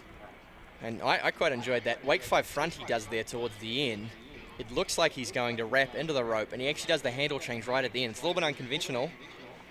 Really talented skier, and, you know, for me, watching World WaterSkiers overall tour over the last couple seasons, I am rooting so hard for Edo to take home because he's been such a good supporter. He's been to every event. He's a really talented athlete, and unfortunately, he's just consistently coming up short. He'll want to forget about this weekend, but he's a great guy. We'll see him in Florida, I'm sure. And one of these days, he's gonna get one through. He's gonna win a stop. Obviously, getting some support here from the crowd, and rightfully so. Gave him a show there at the end. Had some fantastic moves, and as you said, a huge supporter and fantastic effort.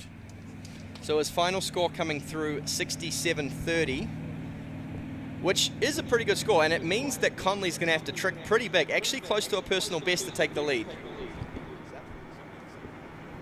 Yeah, just confirming, for Connley to take the lead, he needs to trick just under 8,000 points, opening up on toes. He's doing similar tricks to the other athletes, but he's moving a little bit slower. That's probably the big difference in Connley's skiing. Really picked up his tricks recently, but still, you know, that extra gear of speed, not quite there. Some toe steps at the end. This is really good from the British Columbian, your Canadian competitor in the field. And I think that'll be hit. Solid stuff. Kept his balance there quite a few times. A few times he went up, got the slack in the rope there, bring him back in, and reconnected with some of those tricks. Yep. And the judges, of course, will go through the run with a fine-tooth comb. His toe wake line O, like we've seen for a lot of the skiers, his foot ended up in the water, so he's going to lose that one. The toe wake line back was good, and unfortunately, again, they'll review it, but that last trick looks to be out of time. That's a shame. That's a high-scoring trick. So score coming through, provisional 2,530 on pass number 1. Not bad, though, from Connley. Connley's real strength is the hand tricking. Well, we look forward to seeing that. And again, what is the score that he needs here?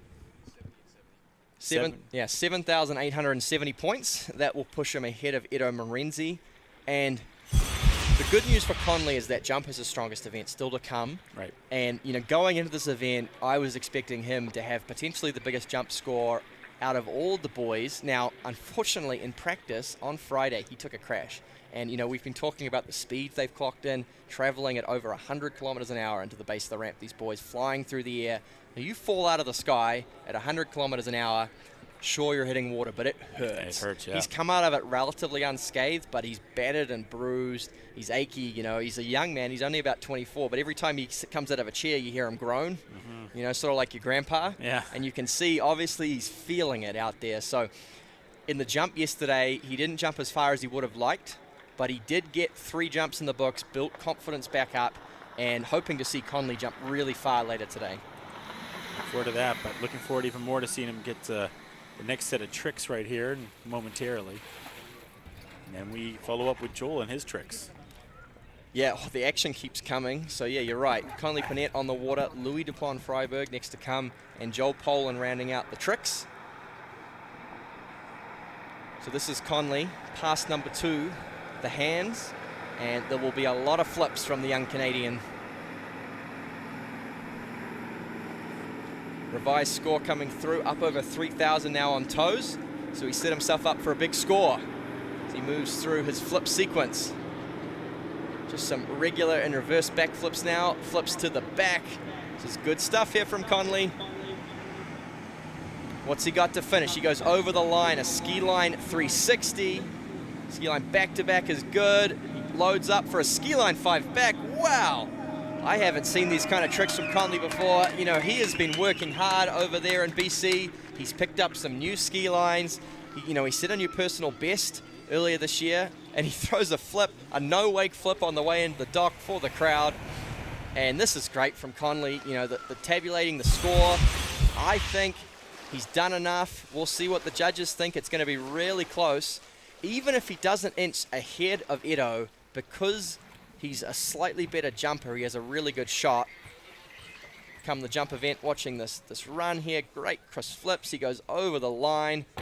Unfortunately, though, it looks like these last couple ski lines, after the ski line back-to-back, might be out of time. So he does a ski line 5 back here, and then he finishes up with a ski line 5 front.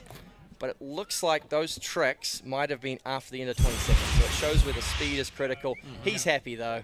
And he was very happy. Got a little fist pump afterwards, showing the energy he had. And from what he had to the slalom to make up with that, and talked about his jumping ability, I feel like he's thinking that he's in a good position now. That's right, 81.30. So we believe he is pulled ahead of Eduardo Morenzi going into the jump. So he's going to have a slight lead. They're pretty much neck and neck. There's not much separating them going into the jump. So it's pretty much going to come down who jumps the furthest for who gets that 3rd place paycheck. Okay. So nice comeback for him after what probably is a little bit of a disappointing run for him in the slum. Let's go to interview. All right, so fresh off the water, bit of an exciting finish there. I liked the flip coming into the dock. Still got the favorite event to come, right? Yeah, exactly. I'm pretty happy the jumps left, and that's my favorite one, so looking forward to that. Had a little bit of an unfortunate crash we've heard in practice on Friday, but hoping to, can push through that and get a big jump today. Yeah, that's the goal. I'm feeling pretty good now, so should be able to go far today. All right, well, let's keep the adrenaline pumping. We'll see you soon. Back to you guys. Thank you so much. Yeah, great to see. And great to see the Canadian athlete here performing in front of his home crowd. He'll be super happy with that. And we move into the last 2 trickers now, and an absolute tricking sensation. Yesterday, in the prelim round, tricked 12,300 points. That's a World WaterSkiers Tour record, the highest performance we've seen on this tour so far, and an equal personal best for him. And that 12K super exclusive club, there's only about a dozen people ever tricked over that mark. Louis, this is his strongest event, super talented.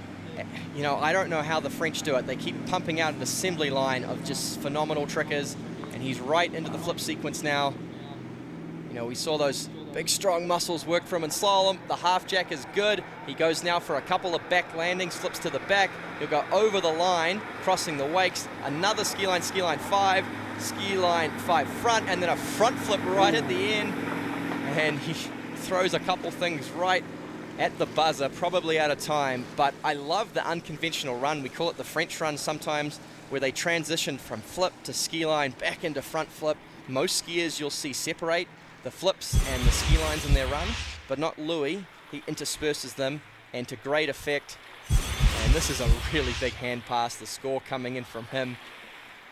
That was absolutely brilliant there. Even caught me off guard and a little unprofessional there, getting the woos in there. Yeah. It's hard to not take an ease into everything he did there, specifically that last flip. And we'll, like you were saying, we'll see if that got in the last second. But just the air time that he had on that as well. Oh, it's amazing. And that first pass is so high scoring.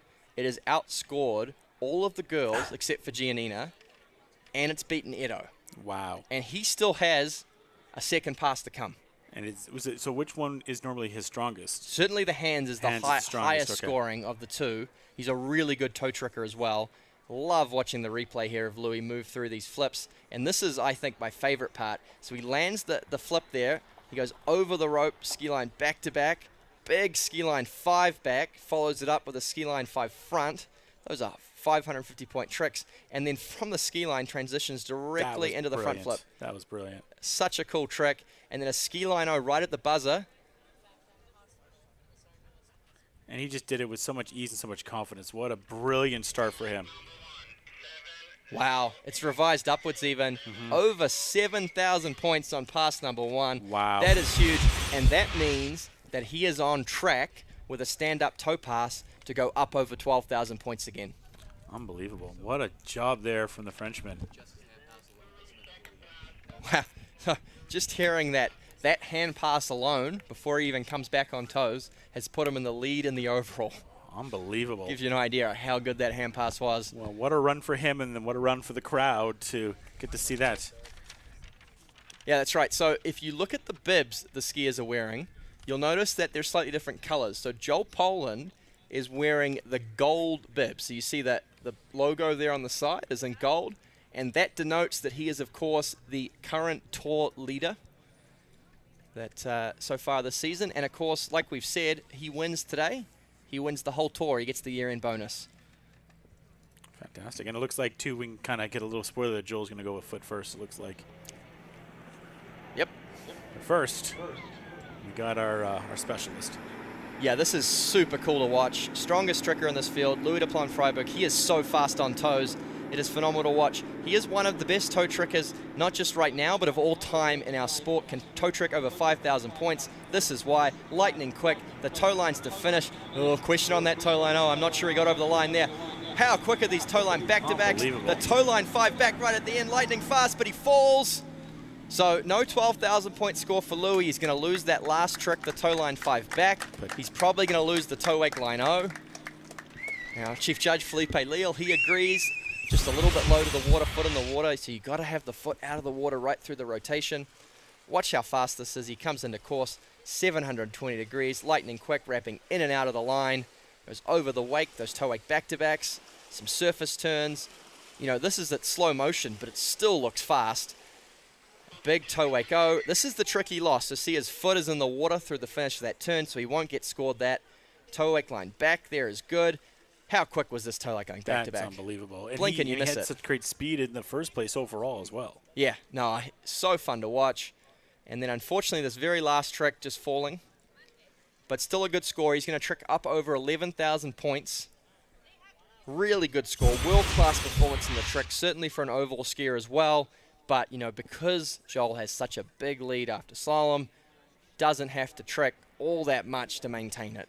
But, I mean, a round of applause, and he's going to come this way towards us where the crowd is, and I'm sure as soon as he gets out, it's going to be a pretty decent-sized ovation right now, and I think we're maybe getting a double check on the score.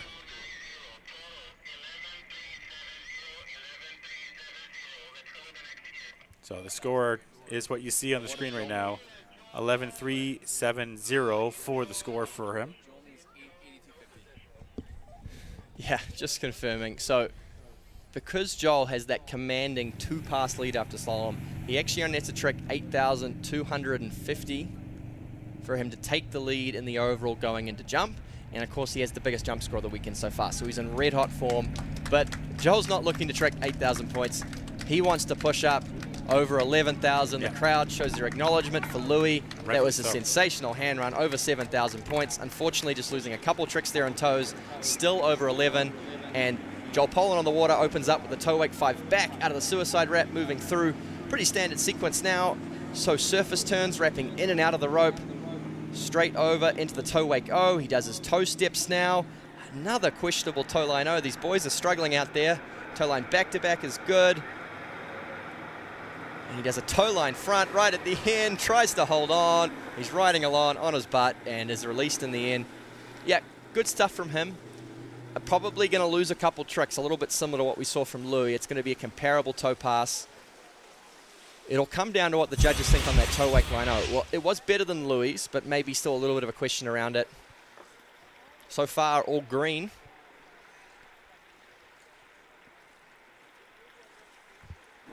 And it looks like he is tricked around 4,500. So he's already halfway to what he needs to get. That's right, and hands is his strongest. Joel is a superb flipper, so much so that he's actually invented tricks that no one else can do. I wouldn't even be surprised. Yeah, I know. And so we'll see potentially in his hand run a trick that he is the only person that I know of, at least, that's ever done at a tournament, and he invented it. It's called the Super Mob 5. Okay. And what it is a backflip with 540 degrees of rotation where the skier also passes over the line. Wow. So it's really 3 tricks in one. Okay. Do you think we'll see it today? Yeah, I think so, because the pressure's off him, really. I mean, it's the last flip in his hand run. He's pretty consistent. He did it in the preliminary round, so I think Joel's going to throw it all out here. He had a good toe pass. Looks like he might have just lost a trick there at the end for time.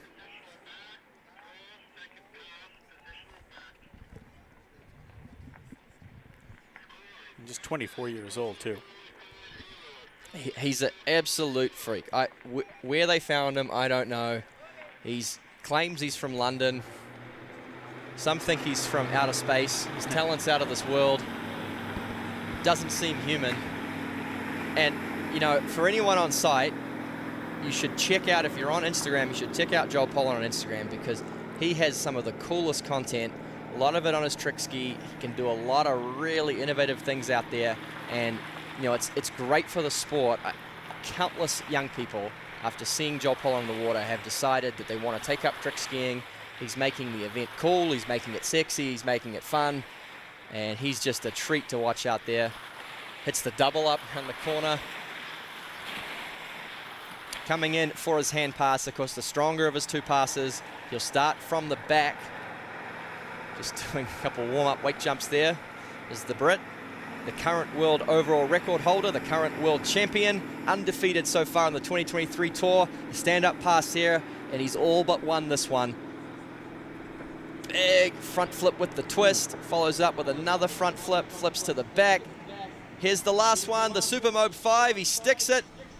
Ski line 5s to finish. This is a great run here from the Brit. 1 or 2 tricks left before time is up. He stands up. He's happy. He throws the fist.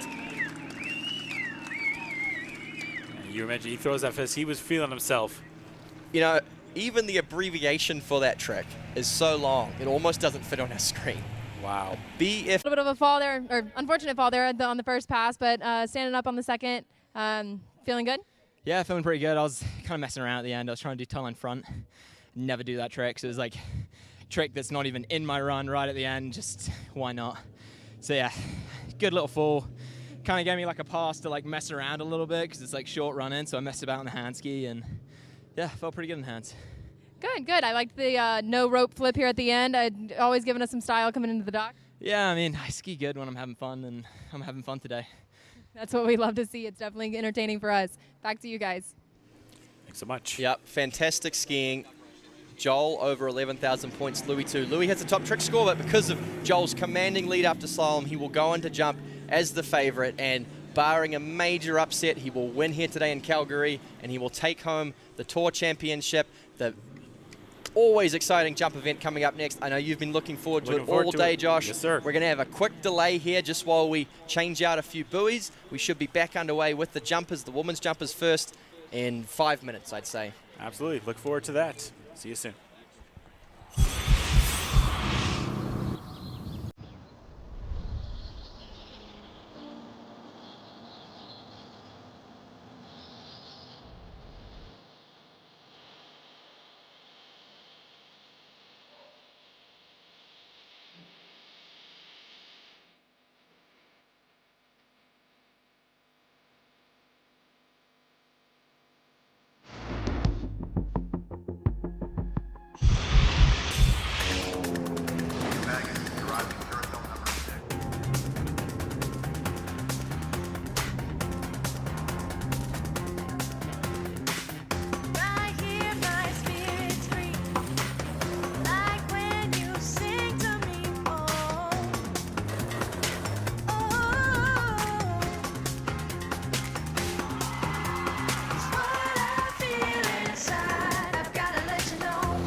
And we're back into the jump event. The most exciting of the three events, certainly. The highest adrenaline, the most spectacular, obviously the highest risk.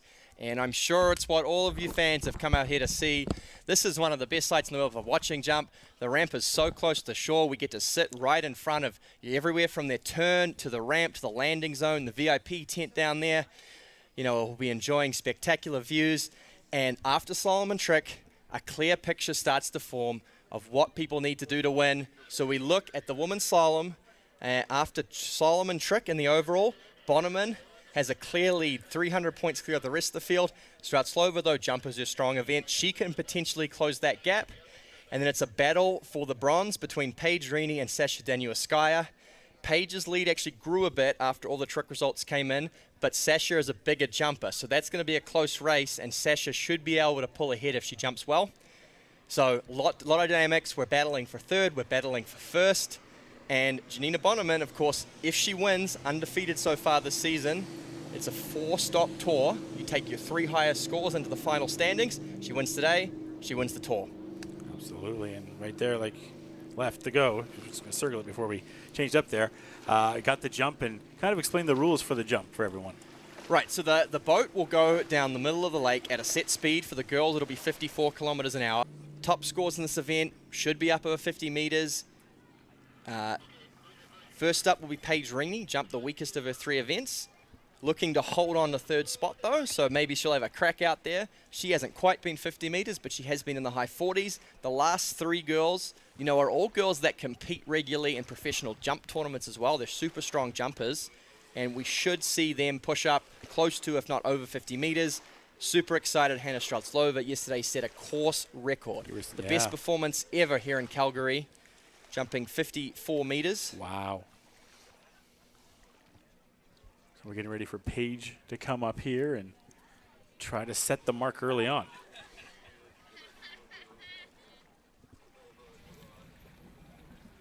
Yeah, that's right. I mean, obviously going to be pretty disappointed about her trick ride. She was leading after the slalom. That fall early on toes has cost her.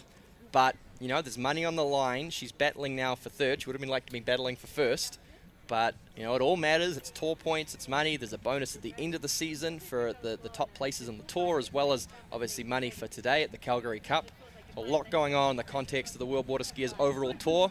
Of course, you can follow the action throughout the season at worldwaterskiers.com. In fact, it's a great thing to pull up even while you're watching the event. You'll find all the scores there. You can find bios on the athletes to learn a little bit more about them. And, of course, it's where the live stream will be found as well for folks around the world. And, of course, coming to a close, the jump event, the climax, the end of it here in the Calgary Cup. But we move in really just a few weeks to Florida for the final of the tour, September 1st and 2nd. The crowd, though, getting behind Paige Reinie. She's the Canadian in the field, and they want to see her jump far and hold on to that 3rd spot.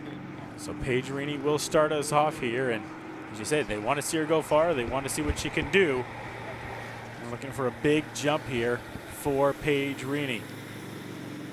She's getting ready to attempt. Yeah, and then because the way overall is scored is it's all relative to the other competitors, after Paige's first jump, we'll get an idea of what the other girls have to go to take the lead. Right now, you know, no jump scores on the board, hard to say, but she does have a slight lead over Sasha, but Sasha probably, if she gets it together, can jump 3 or 4 meters further. So it's going to be a tight race. Probably the smart money right now is on Sasha, but Paige Reinie, you know, she's really coming alive in the jump event and has pushed up close to 50 meters before. Conditions really good, as we've heard from the skiers, you know, in the interviews, looking around at the views from the drones and the cameras. It's clear to see that wind, which had threatened during slalom, is all gone now. It's pretty much glass calm. Paige Reinie's going to come in jump number 1. See, she shoots out to the right of the boat, tries to generate that extra speed through the pendulum effect, turns now for the ramp, looks to be fairly early on jump number 1. And Josh, skiers have the option, if they come in, their timing's off, they're out of position, don't feel comfortable, to just let go, ski around the ramp. They get 3 attempts, only the top score counts.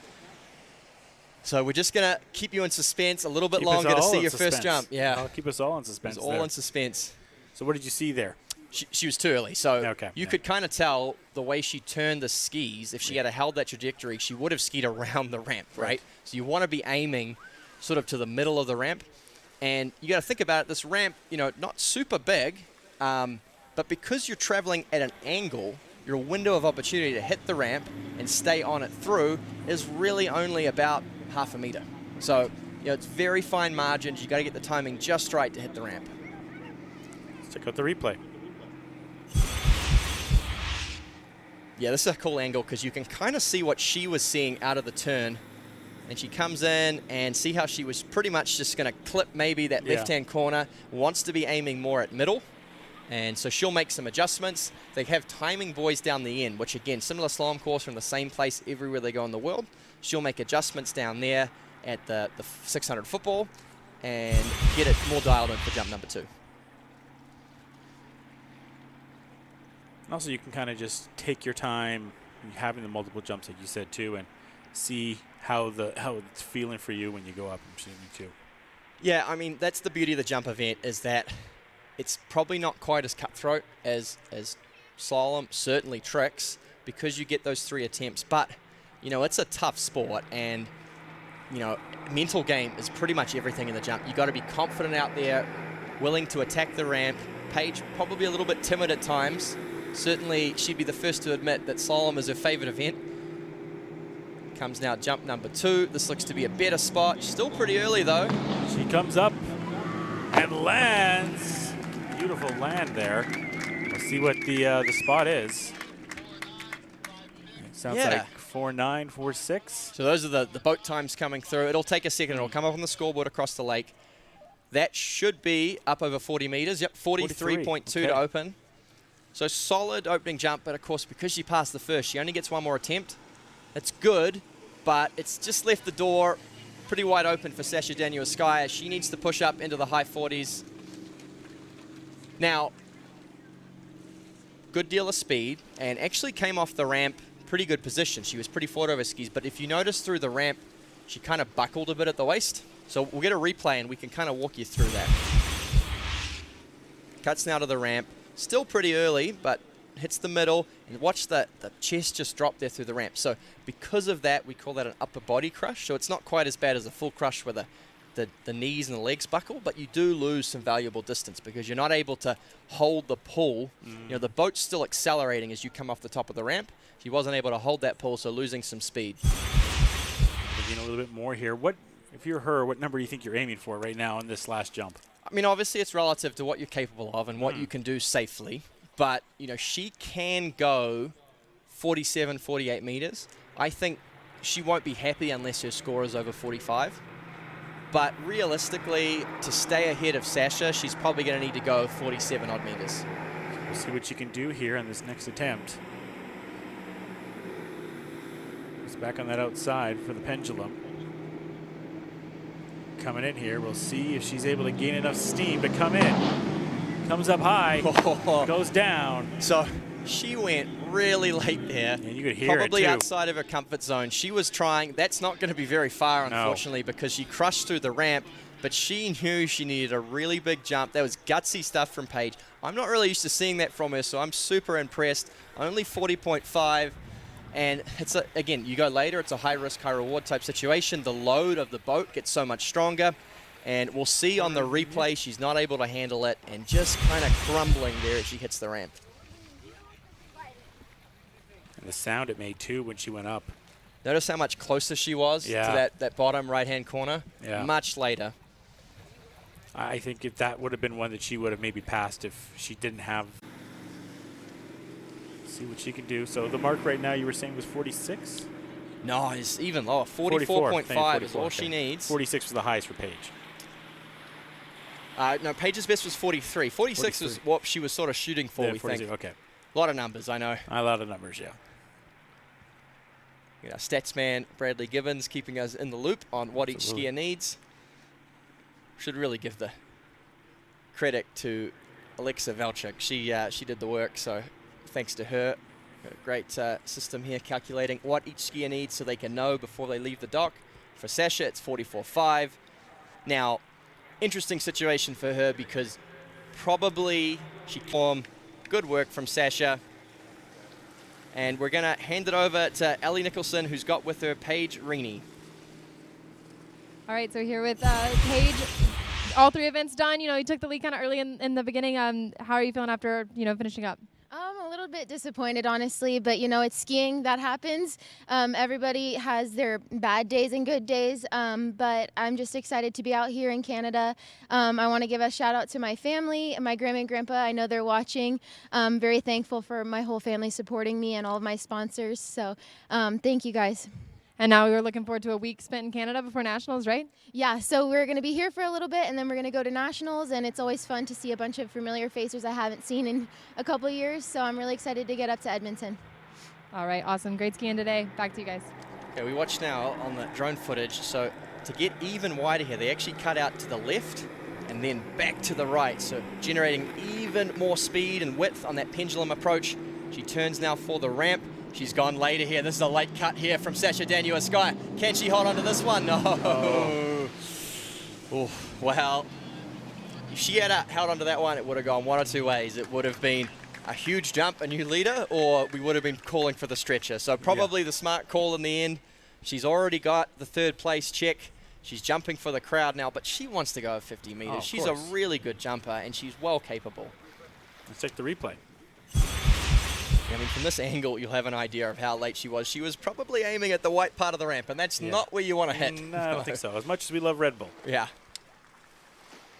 Yeah, and of course, talking about our sponsors, obviously Red Bull, huge thanks to them. We have a lot of sort of local organizations that have put a lot into this event. You know, we talked about the Vern Oberg Legacy Fund, WaterSki and Wake Alberta, WaterSki and Wake Canada, the local Alberta government, always behind sports. So huge thank you. We couldn't do this without them. And of course, we have our local sponsors, but also the tour sponsors who are putting on this whole event all across the world. White Cross, they supplied all of the lovely equipment we've been wearing, and they're a medical scrubs athletic wear company, started by Canada's very own, Richard Lufte, sitting over there, I believe. Senna Nautique, we've seen a couple commercials show up for them. It's a beautiful resort, operated by Pierre Plouffe. Acquire, they're the official clothing line of the tour. They're a sort of a e-gaming company that's now transitioning into real sports, which is sort of backwards to what we usually hear, and great to hear, crossover countries. Charter Cruises, Dreammakers Foundation, Statistics and Data Corporation, and of course Red Bull. So one more jump. Sasha Daniel Skaya wants to push over 50 meters. Too late on jump number 2 though. Going to make some minute adjustments as she comes in for a 3rd and final. The best that she had so far is 48.4, so looking to readjust to that as she comes in for her 3rd and final jump. Skying up high, and that's a solid one there. See, that one might be close. Yeah, it's a good jump. Going to be really close to 50 meters. I don't know that she's quite done it. Yeah, 48.9. It is further. It's her biggest jump of the set. 0.5 faster, higher than further. There we go. And Got right. Watch the replay. Another good spot. Probably not getting everything she'd like out of the ramp. Probably a little too heavy on the line, loaded up to get that full float and spring you'd like. Comes into the ramp. Just spreads a little there, but it was great. Great air form in the end.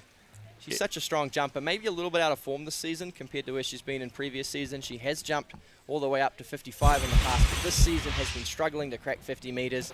And the reality was, jump number 1, she did what she needed to. She got herself guaranteed a 3rd. Probably was never going to be able to challenge 1st and 2nd. So great effort, and great to have Sasha on the tour. Let's take another angle on the replay for it right in a moment second here. I think we might have an interview first. So let's go to the interview, and then we'll go to the All right, fresh off the water, we kind of had a little bit of a redemption, I guess, after slalom. We've gone up, so that's good. Guaranteed 3rd place. Pretty happy with today? Yes, I mean, after slalom like that, I'm really happy that I was able to bring it back. I wish I could have jumped better, but the tailwind tiny bit picked up, and it's good. It's nice. We have a big crowd. Thank you guys for coming out. It's awesome. It's really great to hear the cheers on the crowd on the sideline, kind of cheering you guys on and hoping you guys go further. And we're excited to see the men here soon. Yeah. Great skiing. Back to you guys. Yep. Coming to a close. It has been a fantastic weekend of water ski action. We had the preliminary rounds yesterday. We had some some more knockout rounds this morning. We had the Mastercraft Pro Water Ski Shootout at the men's and women's slalom. That was sensational. We're now getting towards the end of the overall stop 3, and we could be naming our tour champions, or at least one of them, for 2023. Someone who has something to say about that, though, is Hannah Stratlova, her first appearance on the tour this season. But she is, like we said, in terms of tournament performances, the #1 ranked overall skier in the world right now, and showing us why this weekend. Probably didn't slalom quite as well. No, she slalomed all right, actually, but her tricks off the pace a bit, and so needs to jump big. 45 meters, that's all she needs to take the lead, but to put pressure on Gianina, we need to see her go up over that course record once again. It was our biggest jump of the tournament so far. What has she got for us? Hannah Stratlova. Will she be able to get to a 50 even as she takes up high, comes up? Ooh, she may have it right there. Beautiful jump and beautiful landing, and we'll see where she goes. But it's looking like one of the best jumps we've seen so far. No doubt about it. That's going to be over 50 meters, Josh. Yeah. That was a big jump from Hannah Stratlova. 54.9. That is a new course record at Predator Bay. That is a huge jump. We'll pull up the replay here on screen, but as she comes back down the lake, you got to let her hear your support. Look at this, so much speed, such great position. Still a little bit of an upper body crush. There's more left in the tank. She can go even further. So unbelievable, sets the record at 54.9, and she's still got 2 jumps left to go. Yeah, and she needs to go further. So because of Giannina's superior trick score, she came in to jump with almost a 10-meter lead. Wow. So Hannah not only has to win the jump, she has to beat Giannina by about 10 meters. Now, that is not impossible. So 54.9, that's a really good score. Giannina's going to have to go 45. That's no easy feat. But what I saw on that jump, Josh, you know, she didn't even get everything out of that ramp. She can go 2 or 3 meters further here. I mean, her personal best is around 57 meters. Conditions are set for it. She's obviously feeling good out there. I think we could see her really push the envelope on jumps number 2 and 3. She took off there, and again, just a perfect lift-off out of the ramp as well. Really good job, and does a really good job with her knees as well. Yeah, no, I mean, super strong, super great balance on the skis, and of course, she has been, since the retirement or effective retirement of Jacinta Carroll, she has been the most dominant women's jumper in the world. Coming in, jump number 2, Hannah Stratlova. This is even later. She's going to barely make it on. She's pushing hard, fighting hard, kicks that jump. That's further. That's a huge jump from Hannah Stratlova. That's a new course record. Even again, I'm sure of it. And she wants the gold. She wants it bad. What, from her turn, Josh, I did not think it was possible 57.2 for her to make it onto the ramp. I did not think it was possible. But she whipped those skis around so hard. She actually ended up getting there, heading middle. You watch this turn now to the ramp. The crowd is loving it. Can barely hear ourselves think here in the comm box, but we love. And this was so much speed. I'd love to hear what she's clocking in at. That's probably going to be the fastest we've seen the girls go all day. I bet it's up in the 90s, up over 90 kilometers from Hannah Stratlova. Too, wrote her back on that one. Check the second watch replay that out. Turn. Almost 90 degrees she got those skis around.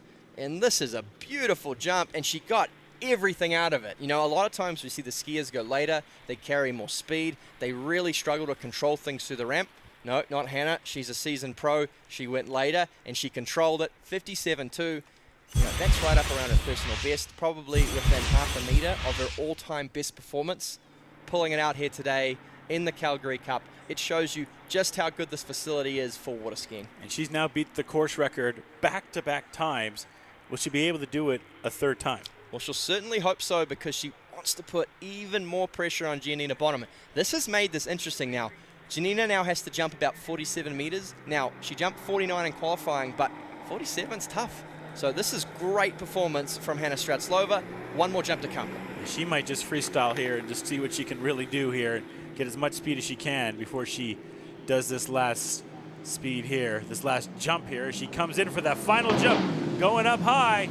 She goes far. We'll see where that one goes. I don't know if that'll be around 57, but it was... Yeah, probably just back a little bit. She backed it up, was a little bit earlier, And although she was over her skis, she didn't go up as much. It was a little bit of a line drive, and yeah, the 55. score coming through 55-2.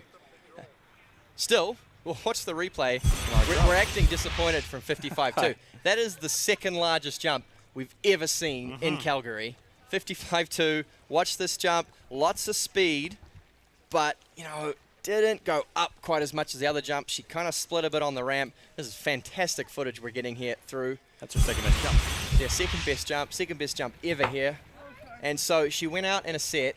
All 3 jumps were over the previous course record, which is, of course, held by her from the preliminary round. So, best jump we've ever seen here, and what a treat it's been. Absolutely. Fantastic job, and a tip of the hat to her. Give it up to her. We're just getting what... All right, so here dockside with Hannah, you've taken over the lead here for the overall event. Huge jumps there, amazing skiing. Thank you very much. I'm a jumper, so I always want to jump more and more, you know, but it was a good jump. So we talked right after you got out of the water, very, very close to your personal best, setting the course record here for Predator Bay. But your first overall event, taking the lead right now. We'll see how long the lead holds and if we can take home a win. Yeah, my tricks were a little not as I expected. The score was a little lower, but we'll see how it turns out. All right, well, we'll wait and see. And we'll watch Gianina now. Back to you guys. Yeah, that's right. So if you remember back to the tricks, Hannah Stratlova actually did a lot of tricks, but unfortunately a few of them were judged to be no credit. Yep. So losing some big points there. And because of the big lead that Gianina had, you know, they slalom pretty much the same, but Gianina had a huge lead after tricking 9,500 to Stratlova 6,800. That's a really big margin. So that gave Gianina about a 10-meter buffer, which means even though we've seen these amazing jumps from Hannah, right now, Gianina needs to jump 46.6 meters, and she will be your Calgary Cup champion, and she will be your 2023 World WaterSkiers overall tour champion. So a lot riding on this performance. She's good for it. She jumped 49 in the qualifying round. She's been over 50 in the past. Still, though, pressure comes on. It's not over till it's over. No, it's not. And she has the ability, though, to do that. Absolutely. Little pocket rocket from Germany. So she's getting ready. Can she do it in her first attempt? We will see if Gianina is able to do it on her first attempt. She comes up here ready for her first jump. Coming in. And you can even tell there. I was surprised you didn't cut me off there right there, Kurt. Just the way that she did. Kind of similar to what we saw from Paige in the first jump that she had. Yeah, I wasn't happy with the timing. No. But she still got 2. And she has lots of time. Let's go check out the replay. And the on the beauty of the jump event. And we'll get some drone shots here of this one. Just a touch late, wasn't super comfortable. I don't think her turn was a bit rushed, so it wasn't in the best body position. And look there, she was going to struggle to make it on. She was sort of beelining it for the white part of the ramp. And although you might think hitting a steeper part of the ramp might make you go further, I assure you hitting the white part of the ramp will end very poorly for you. Yes. And so Gianina passes jump number 1, just backs it up a touch. You know, communicated to her the score she needs to beat. It's only 46.6. She doesn't have to go hell for leather. The smart move here is to back it up a bit, go a little earlier, get a score on the board, and take home, of course, both the first place here and the year-end bonus. Yeah, get a little bit of coaching there beforehand. So still has the 2 jumps, though, to have this opportunity. There's their husband, Dane Meckler, who competed here in the slalom. But Dane actually pretty strong across all 3 events. He's not just a slalomer. Back in his collegiate days, he competed across all 3, and he's a really good 3-eventer. Oh, yeah, we saw that earlier. So trying to go here for jump number 2, just needs 46.6. That's right, 2 attempts left. We're almost finished. It's almost a wrap on the women's overall battle. Will it be Hannah Stratlova or Gianina Bonaman that takes home the 2023 Calgary Cup? The equation is 46.6 meters or more, and Gianina wins it. It's something she should do easily, but she's got to get the timing right. She comes in, second attempt, turns now for the ramp. She's backed it up. This is a more conservative approach. She's got plenty of speed, misses her kick a bit, but still it's far enough. Gianina Bonaman has won the 2023 Calgary Cup. She's the Tour champion. She'll take home that year-end bonus. That's going to be close to 50 meters, just shy, 49.6. And she's done it. The fist goes up. She's won it. She's been undefeated all season. So strong across all 3 events. And just soaking up this fantastic Alberta crowd. Despite seeing some big jumps priorly that set all the course records, did what you needed to do with a solid 49.6. Yeah, it's so exciting to see Hannah Stratlova on the tour. I hope she'll be at the next stop in Florida in a few weeks, because with that jumping ability, if she can get it together in the tricks, obviously disappointed with her trick performance today, you know, I don't know if even Gianina can beat her if she fires Hannah Stratlova. She has the ability to be the best women's overall skier in the world right now. Fantastic job, and we have our champion really doing a fantastic job in every aspect of this today. Yeah, that's right. She, you know, fired well. She got 2 1/4 on the 11. That's a good score for her. She's not super tall. She tricked 9,500 points even after falling in toes. And now, by jumping just under 50 meters, watch the replay of that jump. Her best so far. She has become the Tour champion. And yeah, it wasn't the prettiest jump. She kind of crushed on the ramp. Timing was pretty good.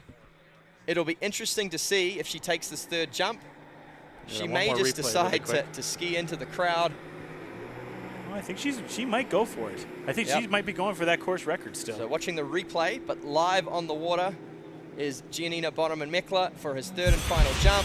Feeling good, takes this jump. It's another really good one. I think that's over 50 meters. I think Put that's your over hands 52. Together, Gianina. I think that's over 52. And you love to see it. You know, she didn't have to take that jump. No. The smart move might have been to go in, to save yourself, but the crowd encouraged her. It's really fun to go out there and perform in front of a crowd, and such a great crowd too. And she went out there, one more jump, and cracks 50 meters, 50.5.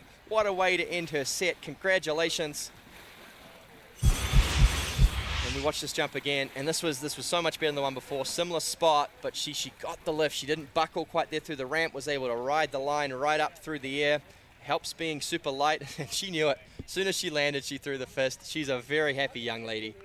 That means a lot of big things for her now as champion. We're going to go and have an interview here momentarily. We'll wait for that. We'll throw it down to Allie, who has the interview with our champion coming up here. Let's go. All right, so here with our tour leader, tour and event champion, Gianina Bonaman, had to go out, kind of big score to put up there to kind of chase and take back the leader spot. How are you feeling? I'm feeling incredibly, I don't know, I have no words.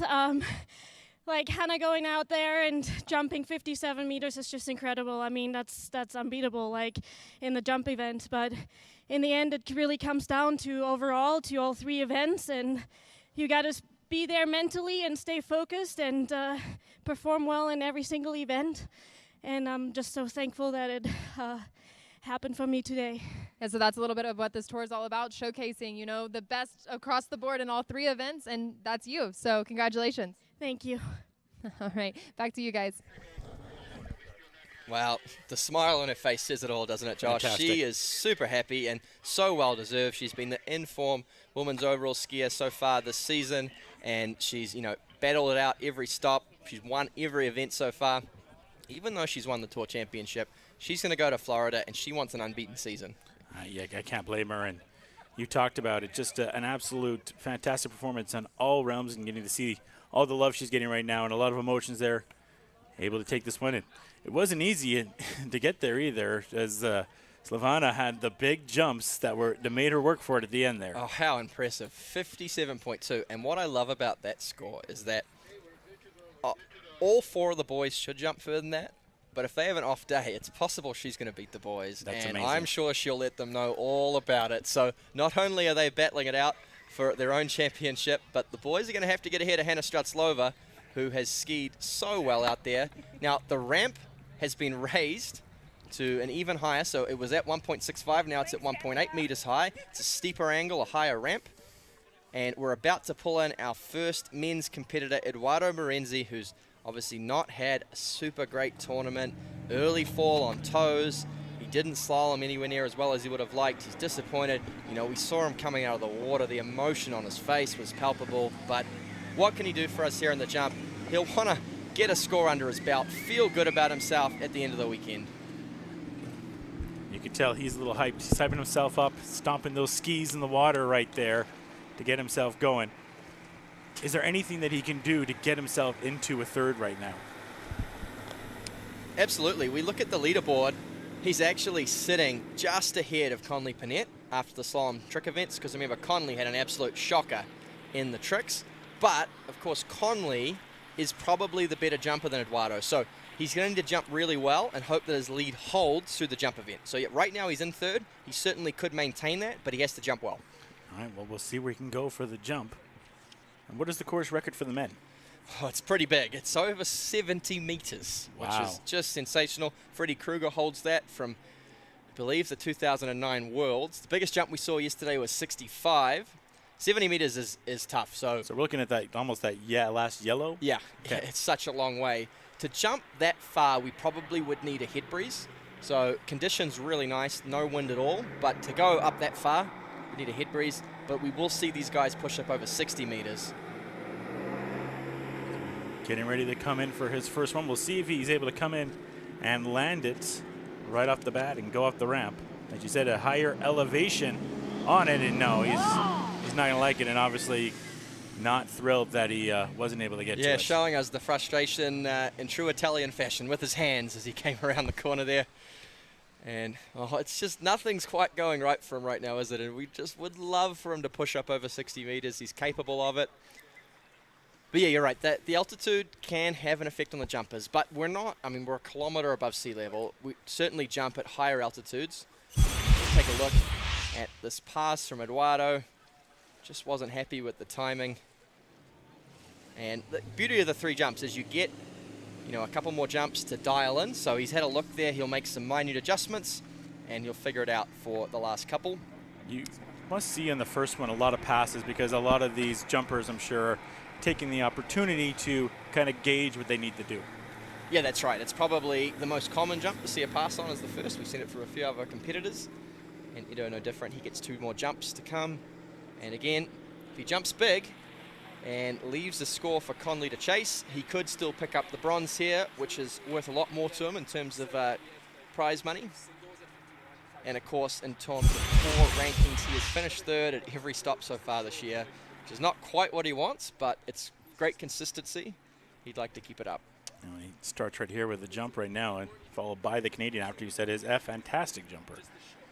Yeah, Connley is a fantastic jumper, but like he talked about in his interview, he did take that crash, and so that's going to be hanging over him. So hard to know exactly how far Connley will go, but I think he looked pretty confident yesterday. I think he's going to go pretty far. Right now, though, it's Eduardo Morenzi, the male model from Milan. Trying to have a model jump right now and gaining some speed there at the end. Trying to find his second jump to land right now. And we'll see how he can land it as he rappels off. Quite a nice jump. Looks to be around 50. No, that's a good jump. That's going to be high 50s, I'd say, from Edo. Really good work to start there. 59.6. Wow. Yeah. Great jump. And watch a replay of that, just short of 60 meters. And, watching this, there wasn't anything, out of the ordinary about this. He took it relatively easy. Thirds, and he's got to feel good about that jump, though. Yeah, he will, but probably he knows to stay ahead of Connley, he needs to go just a couple meters further. Only minor adjustments. He was close there, maybe just a little bit later, carry a bit more speed into third and final. The Italian, Eduardo Morenzi. So here he comes in for his third jump. Comes in. Oh. Yeah, very similar hole.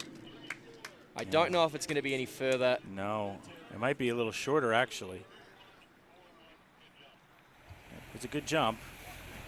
57. Yeah, just a couple meters less. So 59.6. He'll be happy to get the one score on the board, but it has been a weekend to forget for Eduardo Morenzi. Your heart goes out to him. We'll take another look at this last jump from the Italian. And just never quite hitting his stride in any of the three events, unfortunately.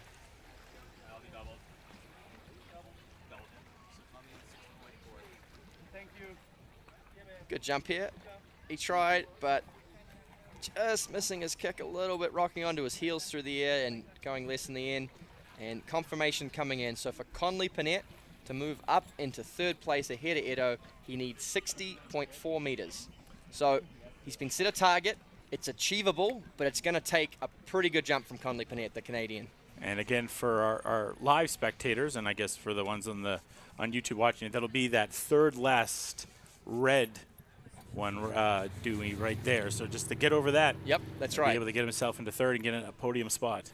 Yeah, the grid boys here are spaced out 10 meters each. It makes it easy for spectators, and the red one is just over 60 meters. This is the last Canadian to ski today. The crowd is showing some appreciation. And we got Ali on the dock with Edo. All right, Edo, so still currently holding the third place spot. We'll see if that stands. Not really your day today when it comes to overall, but just tell us kind of what this event and this tour kind of means to you. I mean, this tour has been amazing. This event has been good. It's a great event, a great site. It's just me. It's been a busy season. I'm pretty tired, and this weekend just didn't go my way. It's fine. It's great tournament, though. Will we see you in Florida in a couple weeks? Yeah, for sure. Be there. All right. Hopefully we can get that one going a little bit more your way. Back to you guys. Thank you. He's such a great sport. And like I said, just because of the work he's put in, the commitment, he's been to every event so far, I would love to see him break into the winner's circle. I really hope that maybe a little bit of time off, a few weeks, he can really work on a few things and hit his stride in Florida for that last stop, September 1st and 2nd. You can go to worldwaterskiers.com and tune into that action. But right now, it is the Canadian, Con Air they call him. Jump is his strongest event, his favorite event. 60.4 he needs to take the lead and guarantee himself third. And this is super late. I dare not watch. He's got all kinds of speed. He kicks off the top. He's done it on jump number 1. Con Air indeed. You know, I was told by one of the lake owners to make an announcement yesterday. This is a closed airspace, and I guess they forgot to tell Connley Pette because he has flown out there. 64.1 will be where he goes. I almost thought it was around the 65 spot, but a really good jump to get him onto the podium. And he's still got 2 more jumps to go to see what else he can do. Yeah, well, let's look at that jump again because that was sensational. If we had any doubts about his confidence, he put those to bed with this jump, and he had all kinds of speed. The latest cut we've seen all day, he's probably clocked in over 100 kilometers an hour, soars through the air. Watch the way he actually accelerates through the air. I mean, that's because he's got that big, strong 6.2-liter Mastercraft engine pulling him right down the lake. And that is a great jump from Connley Pette. So excited to see it. So excited to see the Canadian on the podium, guaranteed third place at worst. And you know, the other thing for him, just for a bit of a moral victory, he'll want to have the biggest jump today. I'm sure he will. And on top of it all, there's the score right there for the leaderboard. But on top of it all, too, just a really solid landing, too, with that far jump. Yeah, well, he's carrying a lot of speed. So you see he slips about 100 overall points ahead of Eduardo Morenzi. Of course, right now he's ahead of Joel Pollin and Louis Duplan-Fribourg. They still obviously get to jump, so we'll expect them to leapfrog. But Connley, he's in all kinds of form. 64.1 to open. He's capable of going further. He's such a good jumper. He's been, you know, cracking into the pro circuit. He competed at the Masters and jump earlier this year. What can he do for us on jump number 2? Already has 64.1, and see if he can get one. Well, that one not going to happen. And almost the broadcast jinx when I get ready to go for my jump. Yeah, as it has a pass right there. But we got one more. I mean, timing aside, I'm glad he let go because his chest was pretty low there, and I don't think things would have gone well if he had held on to that. So Connley Pette in the lead right now in the overall. He's guaranteed a third at best, and he has flown out there, 64.1. He gets 1 jump left. And Calgary, you got to let him know. How far do you want him to jump? I think they want a 70. They want to see a 70. Check the replay right here of the pass.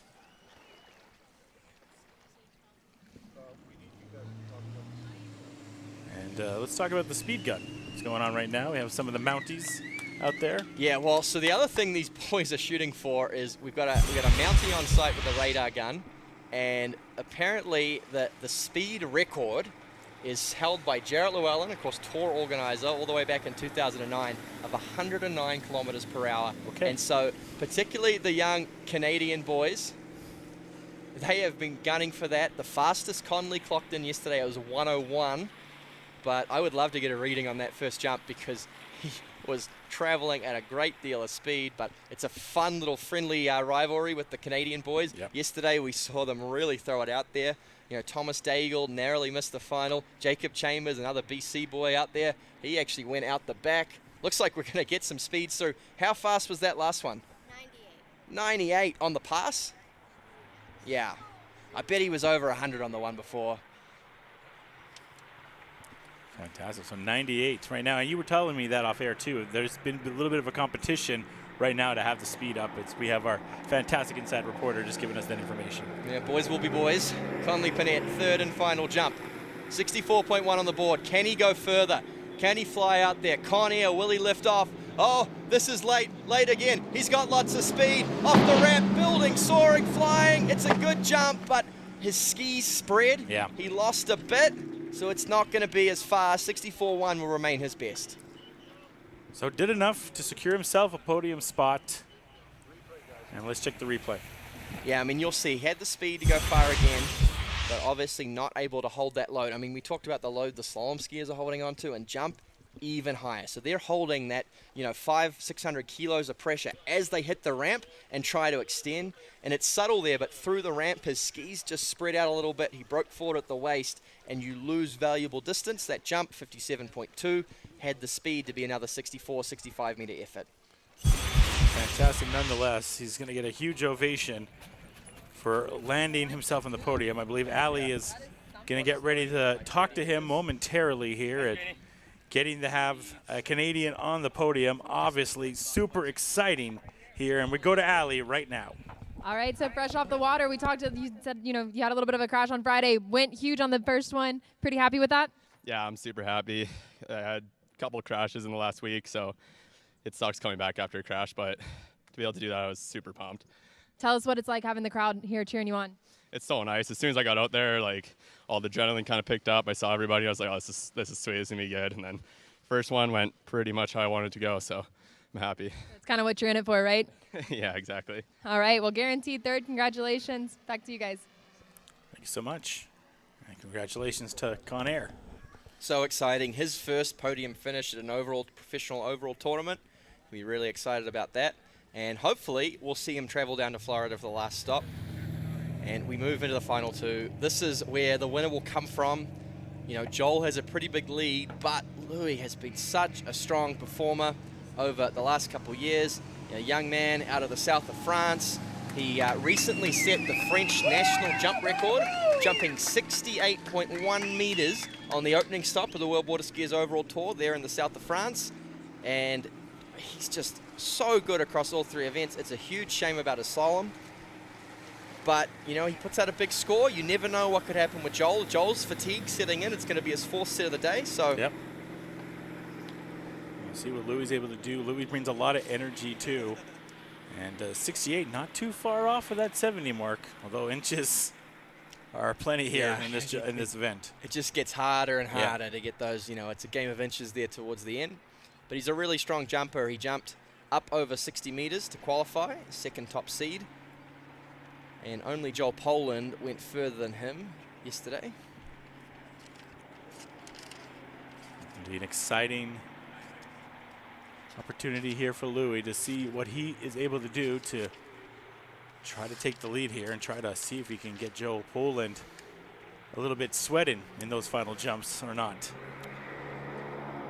Oh, and just good for his all-around confidence to boost a big jump. He'll be super excited to perform out here in front of the crowd, the young Frenchman. And he could be the next big thing in world overall. Jump number one. Just needs to land a jump to take the lead. What's he got? This is a good approach. Kicks off the top. That's big from Louis. That's going to be, I think, just over 60 meters or right on the button of 60 meters to open. 61-ish, I'd say. Yeah, Josh getting his eye in early. I like this. 61.8, but it's really, really close. Yeah, so that's the replay. That's a great opening jump from Louis. Over 60 to start. He's taken the lead. silver at worst, but he knows to put any kind of pressure on Louis. He needs to go further than this. Solid though, didn't have to cut super late or anything like that, but great lift, great float time through the air. That's a good opening effort. 60.8 meters from Louis at Duplan-Fribourg.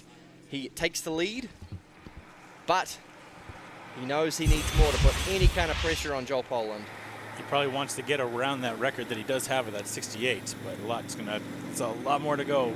Yeah, I mean, it's going to be tough. Like we said, for these skiers to reach maximum performance, we probably want that little bit of head breeze. Yeah. You know, the other challenge is we're at altitude, so the boats don't run quite as strong. You know, there's not as much oxygen in the air. That's why all land speed records are set at or below sea level. And, of course, the skiers don't have as much tip pressure on their skis flying through the air. You know, at this sort of height, you have to build your airplane runways longer because it's, you know, not quite as good for takeoff. And so they challenge, but they can go far. Right now, like we said, Louis in the lead. He's pulled ahead of Connley Pette with that jump, but needs to go quite a bit further, I'd say, to put any kind of pressure on Joel Poland, who is just having the weekend of his life. Look how many points Joel Poland has right now without even doing a jump. Yeah, that's right. Jump number 2 for the Frenchman. 60.8 to open. What's he got for us on his second attempt? Yeah, trying to get a little bit more on this one as he comes in for jump number 2. What can Louis do as he skies up high? And he's going to land a beautiful one right there. It's looking a little bit like 65, maybe over, but he hit the middle part right there. We'll see where he gets. Yeah, really good jump. I'm not sure. 64. Oh, ho, ho. I keep on really just coming inches short. Jump. 64.2. Can't wait to watch the replay. He has flown out there as Louis Duplan-Fribourg. Great to see. And, you know, we talked about how he's such a strong tricker. As he improves in the jump event, he's going to be unbeatable. Yeah, the tricking side of it, as you were talking about, he did such a fantastic job there, and you can tell he's feeling real good about that jump. Still got one more, and I think almost we've seen every other jumper passing at least one, so he may be the first that we've seen this done all 3. Well, we'll see. We'll see. Obviously, Still, he wants more. His coach, Jean, he's brought all the way over from France here, has given us some advice from the bank. You'll have they'll have coaches, spotters on shore that communicate with hand signals, just minor adjustments they need to take.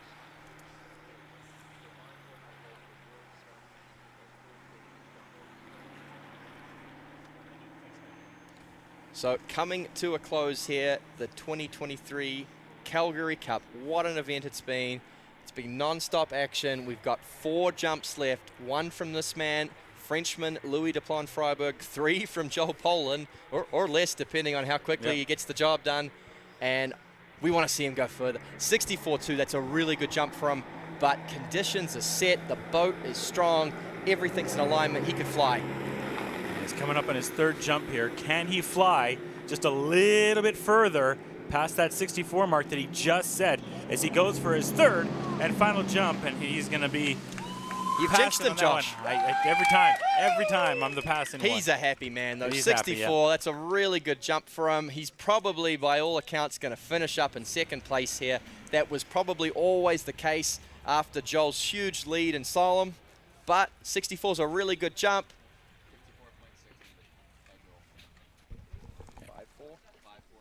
Yeah, so we've done the numbers. We'll watch the replay of Louis' pass there. Obviously, just not quite happy with the timing. But Joel Poland, to win the event, has to jump 54.6 meters. That is on the back of his phenomenal performance in the slalom. Louis lets go of the last one. And, you know, realistically, no matter how far he jumped, he was probably never going to post a score that was going to challenge Joel just because of Joel's commanding lead from slalom. So Joel Poland, we think, moments away from taking out the Calgary Cup and, of course, the entire 2023 World WaterSkiers overall tour, because he's been undefeated so far. We expect him to remain so, but he's going to be pumped. He wants to jump big for this crowd. Sure he does, and he's been a showman from the tricks, from the slalom. This has been this has been an absolute fantastic run from him, from the slalom to the tricks, and now getting the show out with the jump to clinch it all.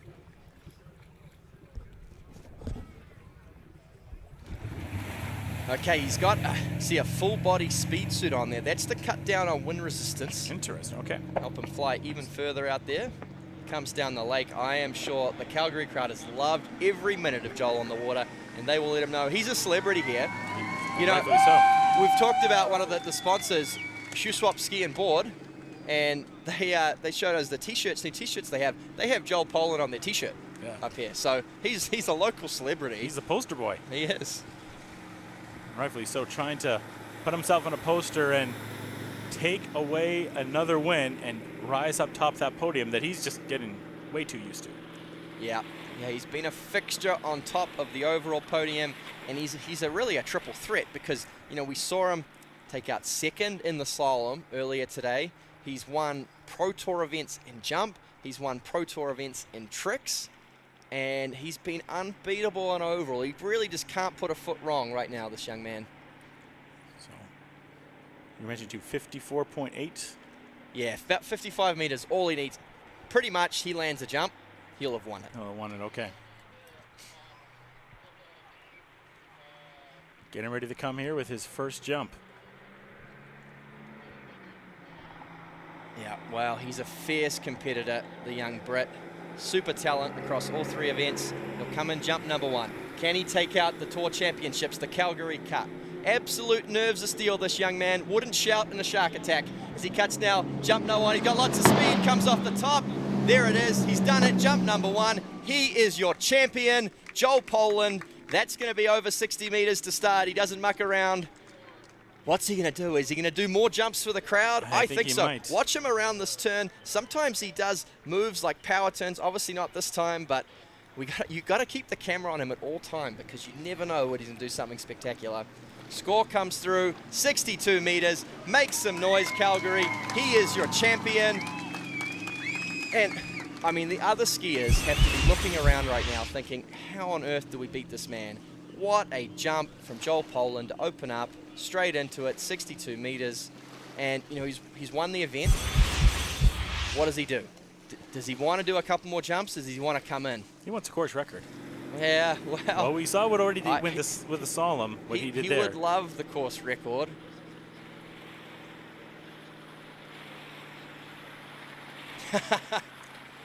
Okay, so he's going for the speed record. That's right. So I think he's just going to pass this one, but he's shooting now for the speed record. So he's going for speed only. I don't think he'll go over the ramp. We got the Mountie down there with the radar gun. She's ready to give out a couple speeding tickets here. And I think Joel Poland could be in trouble. I hope he doesn't have any demerits on his license already. And let us know what the previous speed was. That's right. So the current record is 109 kilometers per hour. And he's got to take the held jump. by Jarrett Llewellyn. And of course, Jarrett, making up the rules on the fly, says it doesn't count unless he goes over, so he has to take the jump. What are we going to see from Joel Poland? Jump number 2. It's for the crowd now. He's plenty late. He's got lots of speed. Comes in jump number 2. Another big jump. He's flying down the lake. Wow. That is even further. I think that's the biggest jump of the day. That's about 68, I'd say. Huge, huge jump from Joel Poland. Could be his biggest 65. of the season, perhaps. Looked a little bit further to me. And look, the power slide around the turn. How he's able to do that, I have no idea. What's the speed? What's the speed? Yep. Put your hands together. Joel Poland, he's your champion. Is he going to do a third one? 98. Oh, 98. No. So I think he might do one more. Yeah, he's still short, 98 Ks. We're going to watch this jump again. Biggest jump of the day so far. He gets that honor. Biggest jump of the weekend, and boy, did he fly out there. Beautiful job, too, in the air. Spreading it out. Let's check one more replay out. Yeah, I mean, I could watch this jump all day. What a performance. What an athlete. And watch the power slide here on the big screen across the lake, or if you're tuning in around the world. And that is incredibly difficult. Those skis are not at all designed for that. It shows you the kind of balance and control he has, and always putting on a show for the crowd is Joel Poland. Great job. So it does look like he's going to try to go for his third one and still try to beat that speed record. Yeah, well, he's got a long way to go to step it up from 98 to 109. Yeah. I don't know if he's got it in him. Jarrett has the advantage of being a very small, compact man. I think he's able to generate a little more speed because of it, but Joel always up for any kind of challenge. He'll have one more crack. And he is coming a little bit hotter on this one. We'll see if he's able to get on the ramp on this one for the third and final one for Joel Poland as he's up, going deep. And that one's going to be close. I think that's going to be around the same, if not a little bit shorter maybe, of the last one. Yeah, I think you're right. He didn't quite get everything out of the boat there. He was sort of twisted sideways through the air. So just a skis in. He does a flip to the back there on his skis on the way to the dock, and he's going to be over the moon. I mean, big achievement for him. He won last year, back-to-back tour titles. He's got one more stop. He'll look to win that, continue his dominance. That's going to be September 1st and 2nd. You can tune in at worldwaterskiers.com. And then, of course, the World Championships. That's always a big accolade for these skiers. That will be in October in Florida as well. And he'll be looking to defend his title at the World Champs there as well. And hopefully, as he swims in the dock, we can have one last interview. Ellie Nicholson's been doing a great job. She was, of course, a competitor in the slalom earlier, and she's got Joel Poland dockside. Let's go to her right now. All right, here with your champion, Joel Poland, undefeated so far this year with the overall tour. Feels good? Yeah, when you say it like that, it feels good. Yeah, I'm happy. Big ambassador for fun. Love seeing the smile every time you come off the water. You can just tell that you love the sport. Yeah, I mean, I really like Canada. I've had a lot of good tournaments in Canada, and I don't know, today just felt a little more special. I mean, we got a nice crowd out there, and yeah, those second two jumps were more for the crowd and myself than the tournament itself. But yeah, I enjoyed that. Well, congratulations. Any shout outs you want to give? Shout out to Mum and Dad back home. I'm sure you guys are watching. Miss you guys, love you guys, and yeah, hopefully I see you soon. All right, awesome. Congratulations. We'll let you get to the parade. Back to you guys. Well, what a finish. And Joel Poland, like Ellie said, great ambassador for fun. You know, there's a saying, most fun wins. And I think if anyone exemplifies that, it's Joel Poland. You know, the way he is able to be so dominant, but just seem to be having a blast the whole way through, always having fun out there. The skiers, they're all loading up in the beautiful Mastercraft towboat supplied by Lake House Marine. They're going to come down the lake. I know everyone's in a rush to try and get out before the traffic, but we put our hands together. Let's show your appreciation. The best overall skiers in the world traveling to Calgary for this tournament, and what a show they put on, Josh. Unbelievable, you know, just all over it, from Joel to everybody that we got a chance to see here.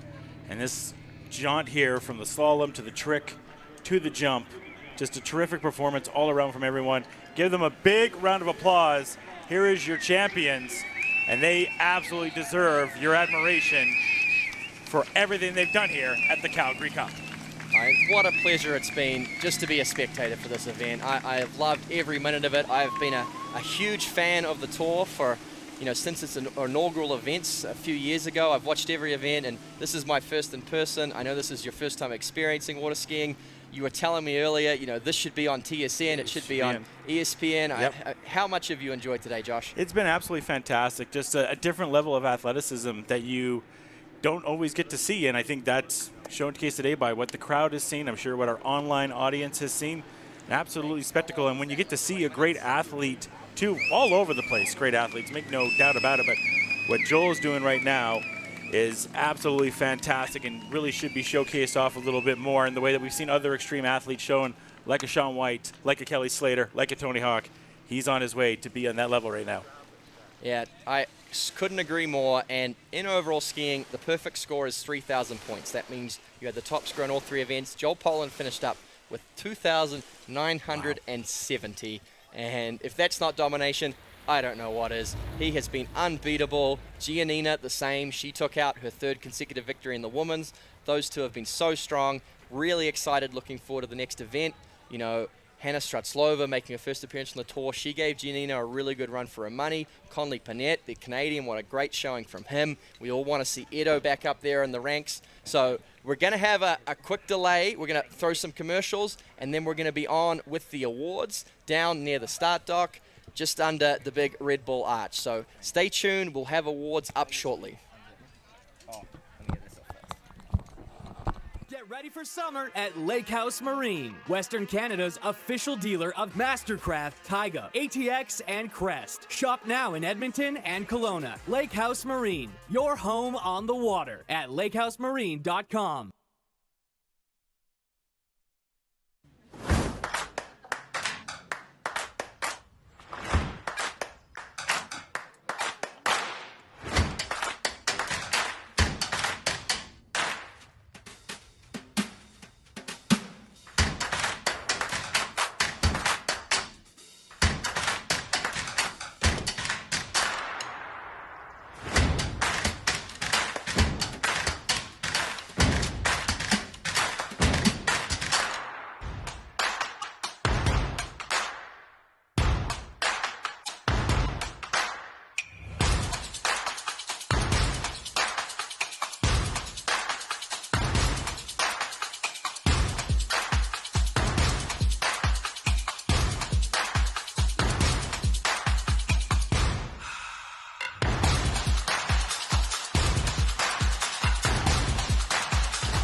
What a pleasure to be here on the beach with Pierre Plouffe, the legend here at Tremblant. Pierre, good to see you. Hi, Alain. Tell me about your business. It's been here for a while. We've been here for just about 25 years. We have activities for all tastes, all prices, and I can show you right now in the water. Let's go.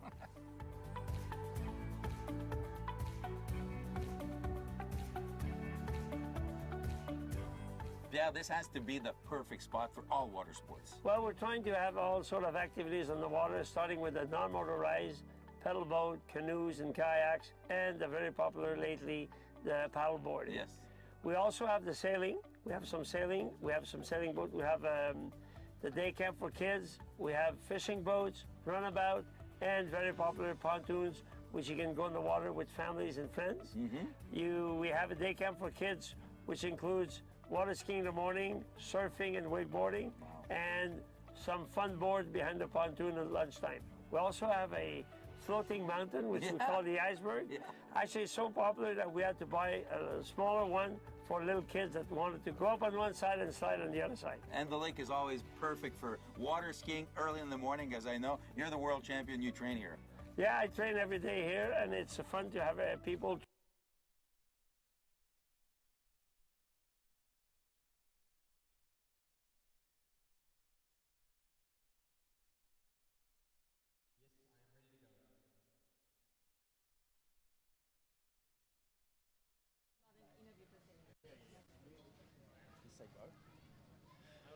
Okay, folks, we're ready to start the awards here. We'll start with the slalom. And first of all, we just want to say we are so grateful to all of our sponsors. They are the driving force behind giving all of these incredible athletes a stage to perform for you all. And first off, we want to thank all of the local sponsors sponsoring this tour stop. Of course, Tourism Calgary. And, geez, I can't wait to come back to Calgary. This is one of the most beautiful spots in the world. Shoe Swap Ski and Board, one of the best water ski and wake sports shops in the world, and certainly the leading one in Canada, Mastercraft and Lake House Marine, who supplied all of the fantastic Mastercraft boats.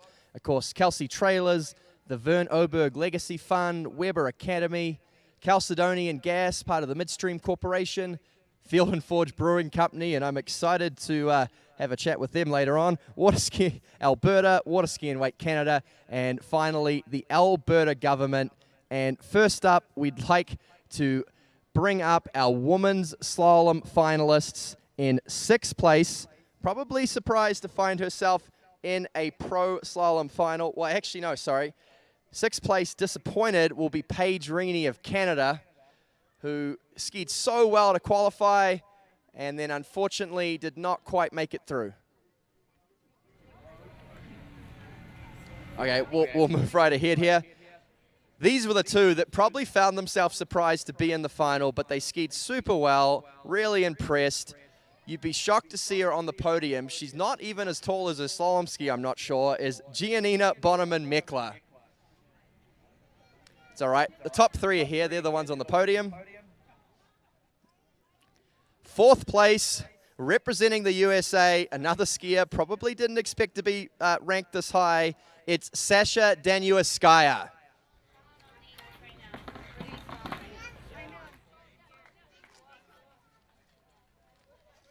Great work, Sasha.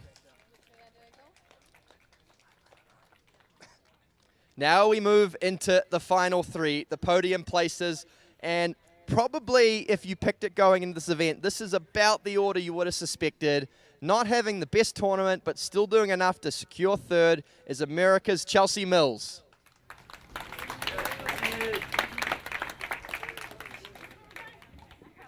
And what a finish the women's slalom final was. These two ladies battled it out, nothing separating them all weekend. Of course, qualifying, they both ran 10.75 into the final.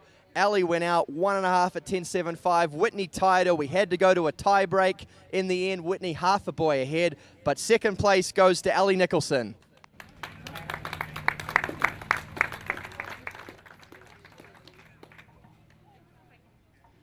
And of course, your winner, the Golden Girl. And boy, does she love coming here to Predator Bay. She's unbeatable at this site. Huge congratulations. The Canadian Whitney McClintock-Reinie.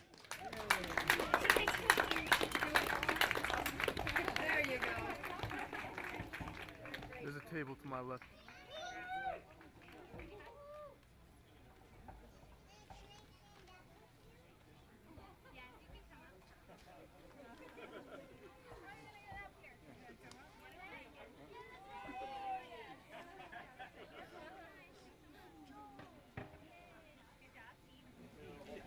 Well, and young Zane ready to get his first taste of champagne. Whew.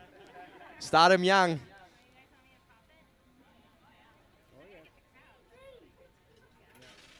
Careful, this is a bit like the splash zone at SeaWorld. If you're in the front, you might need your parka on.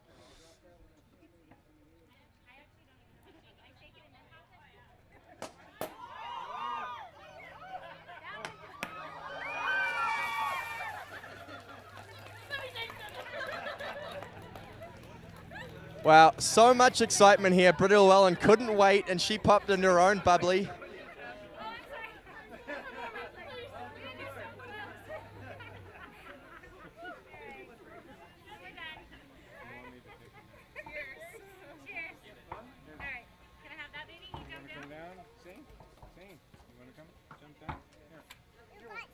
Great. One last round of applause for your women's slalom champions.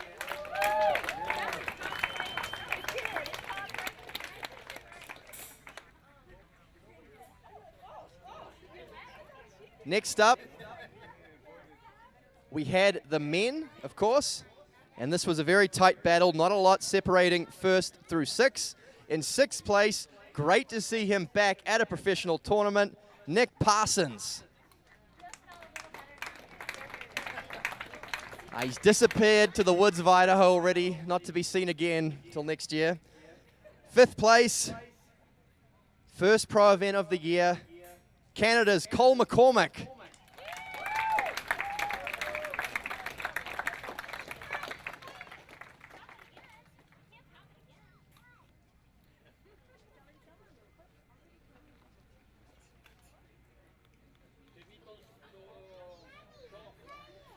Fourth place, narrowly missing the podium. He, of course, is the local in the field. Spent a lot of time here at Predator Bay. Would have liked to finish higher, but great to see him anyway. Stephen Neveu.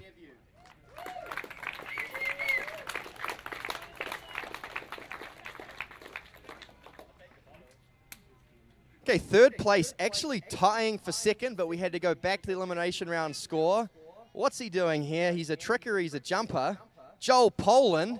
Is he even taller than Neveu once he stands on the pedestal?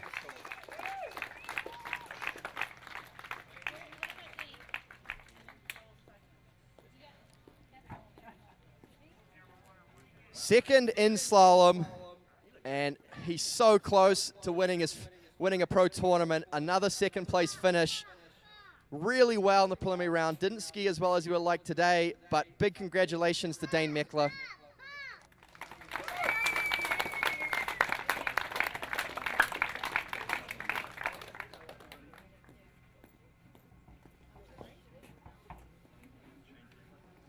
And your champion, who else? He's been unbeatable for almost a decade.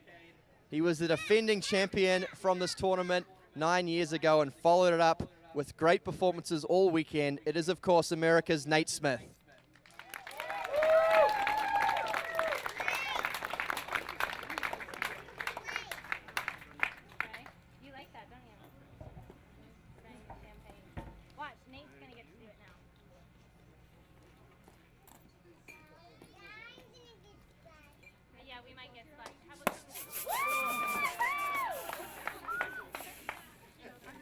There's a guy that's popped a champagne bottle once or twice.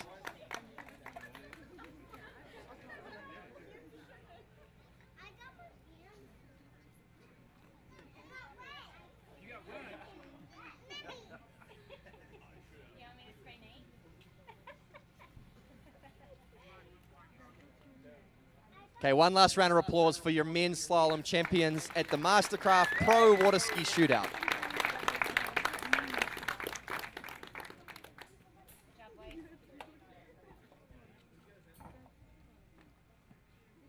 Okay, we'll move next to the overall, but first we want to take a moment to thank our tour sponsors who have been with us supporting every event. And first up will be our good friend, probably the #1 fan of the tour. He's traveled to every event so far this season. He gets autographs every chance he can get. He loves to hang out on the dock, get to know the skiers. He'll present the awards today. Of course, his business, White Cross, huge supporter of this. They're a supplier of medical clothing and athletic wear. It's Richard Luffey. Really great to have you here, mate. And other tour sponsors, of course, Sena Nautique, that fabulous resort where you can go ski with the great Pierre Plouffe, Acquire Clothing, Charter Cruises, Dreammakers Foundations, SDC, that's Statistics and Data Corporation, and of course, Red Bull, keeping the athletes amped and giving the jumpers wings. So we move into the women's overall. We'll bring our 4 finalists up. Having a little bit of a disappointing tournament this weekend, the Canadian still picking up 4th place was Paige Reinie.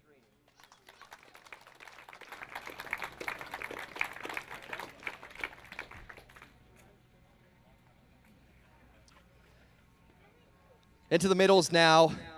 3rd place, narrowly inching ahead of Paige with some good jumping there towards the end. It is, of course, Sasha Daniel Skaya.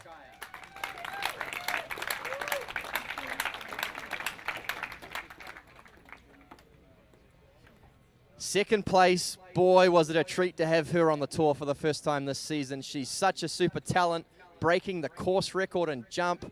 And had things gone her way in the trick event, this could be a very different story. The first person to really challenge our winner's dominance so far this season. It is, of course, Hannah Stratlova.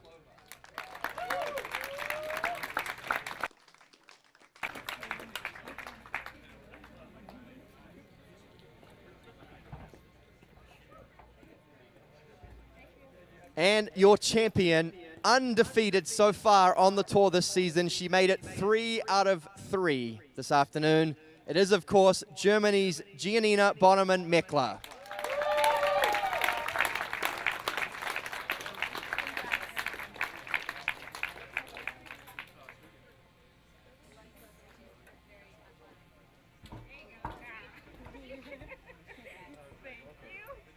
And good news, Gianina, your champagne came pre-popped.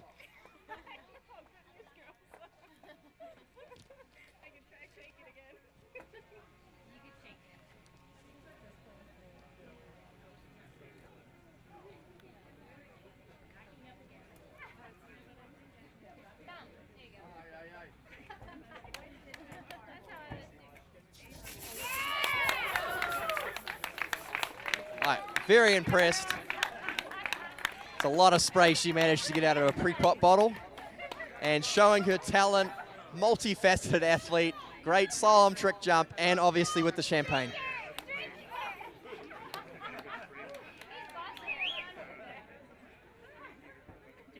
Great. One last round of applause for your women's overall champions.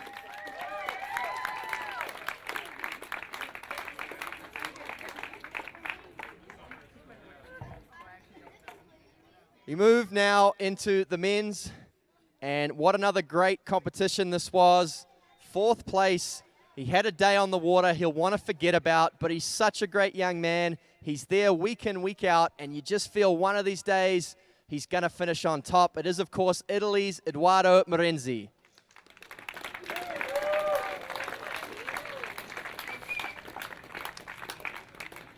We thought he was written off after bombing out in the slalom event, but after some scrappy tricking and some really good jumping, the Canadian managed to sneak onto the podium all the way just across the Rockies from British Columbia.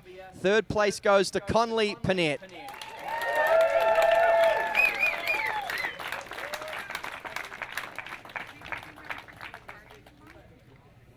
Well, who else would round out the top 2? These two have been battling it out week in, week out. I cannot wait till the final tour stop and the World Championships later this year to see who wins the last 2 events of the season. Coming up short today, just wasn't quite good enough in the slalom. 2nd place, really good skiing all around the board still though, is of course the Frenchman, Louis Duplan-Fribourg.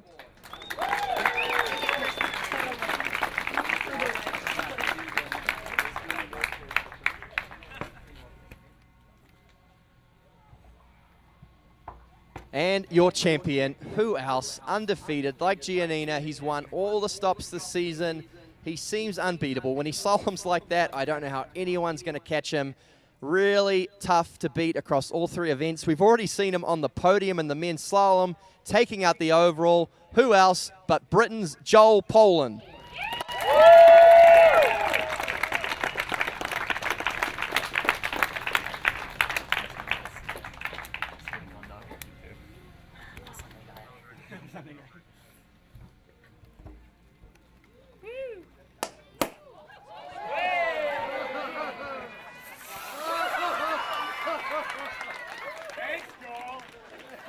That got what it deserved.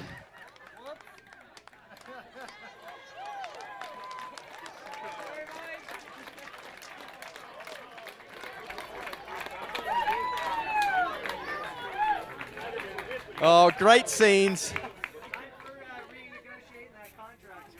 Put your hands together for your men's overall champions.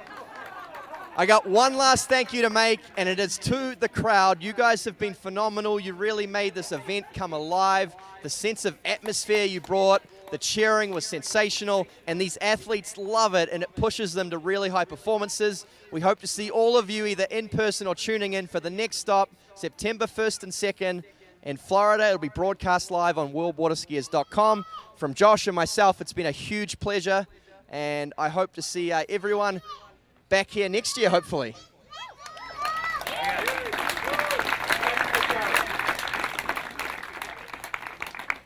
And of course, one last thank you. I lied before. Of course, to the lifeblood of this tour, Jarrett Llewellyn. I don't think he's slept yet this weekend. He's had about a case of Red Bulls a day to try and stay awake through all this. He was editing footage all last night. He's here from sun up to sundown. Him and Britta are a great team. Britta does everything as well. I saw her picking up rubbish early this morning. They have been fantastic, and just so looking forward to what the future brings.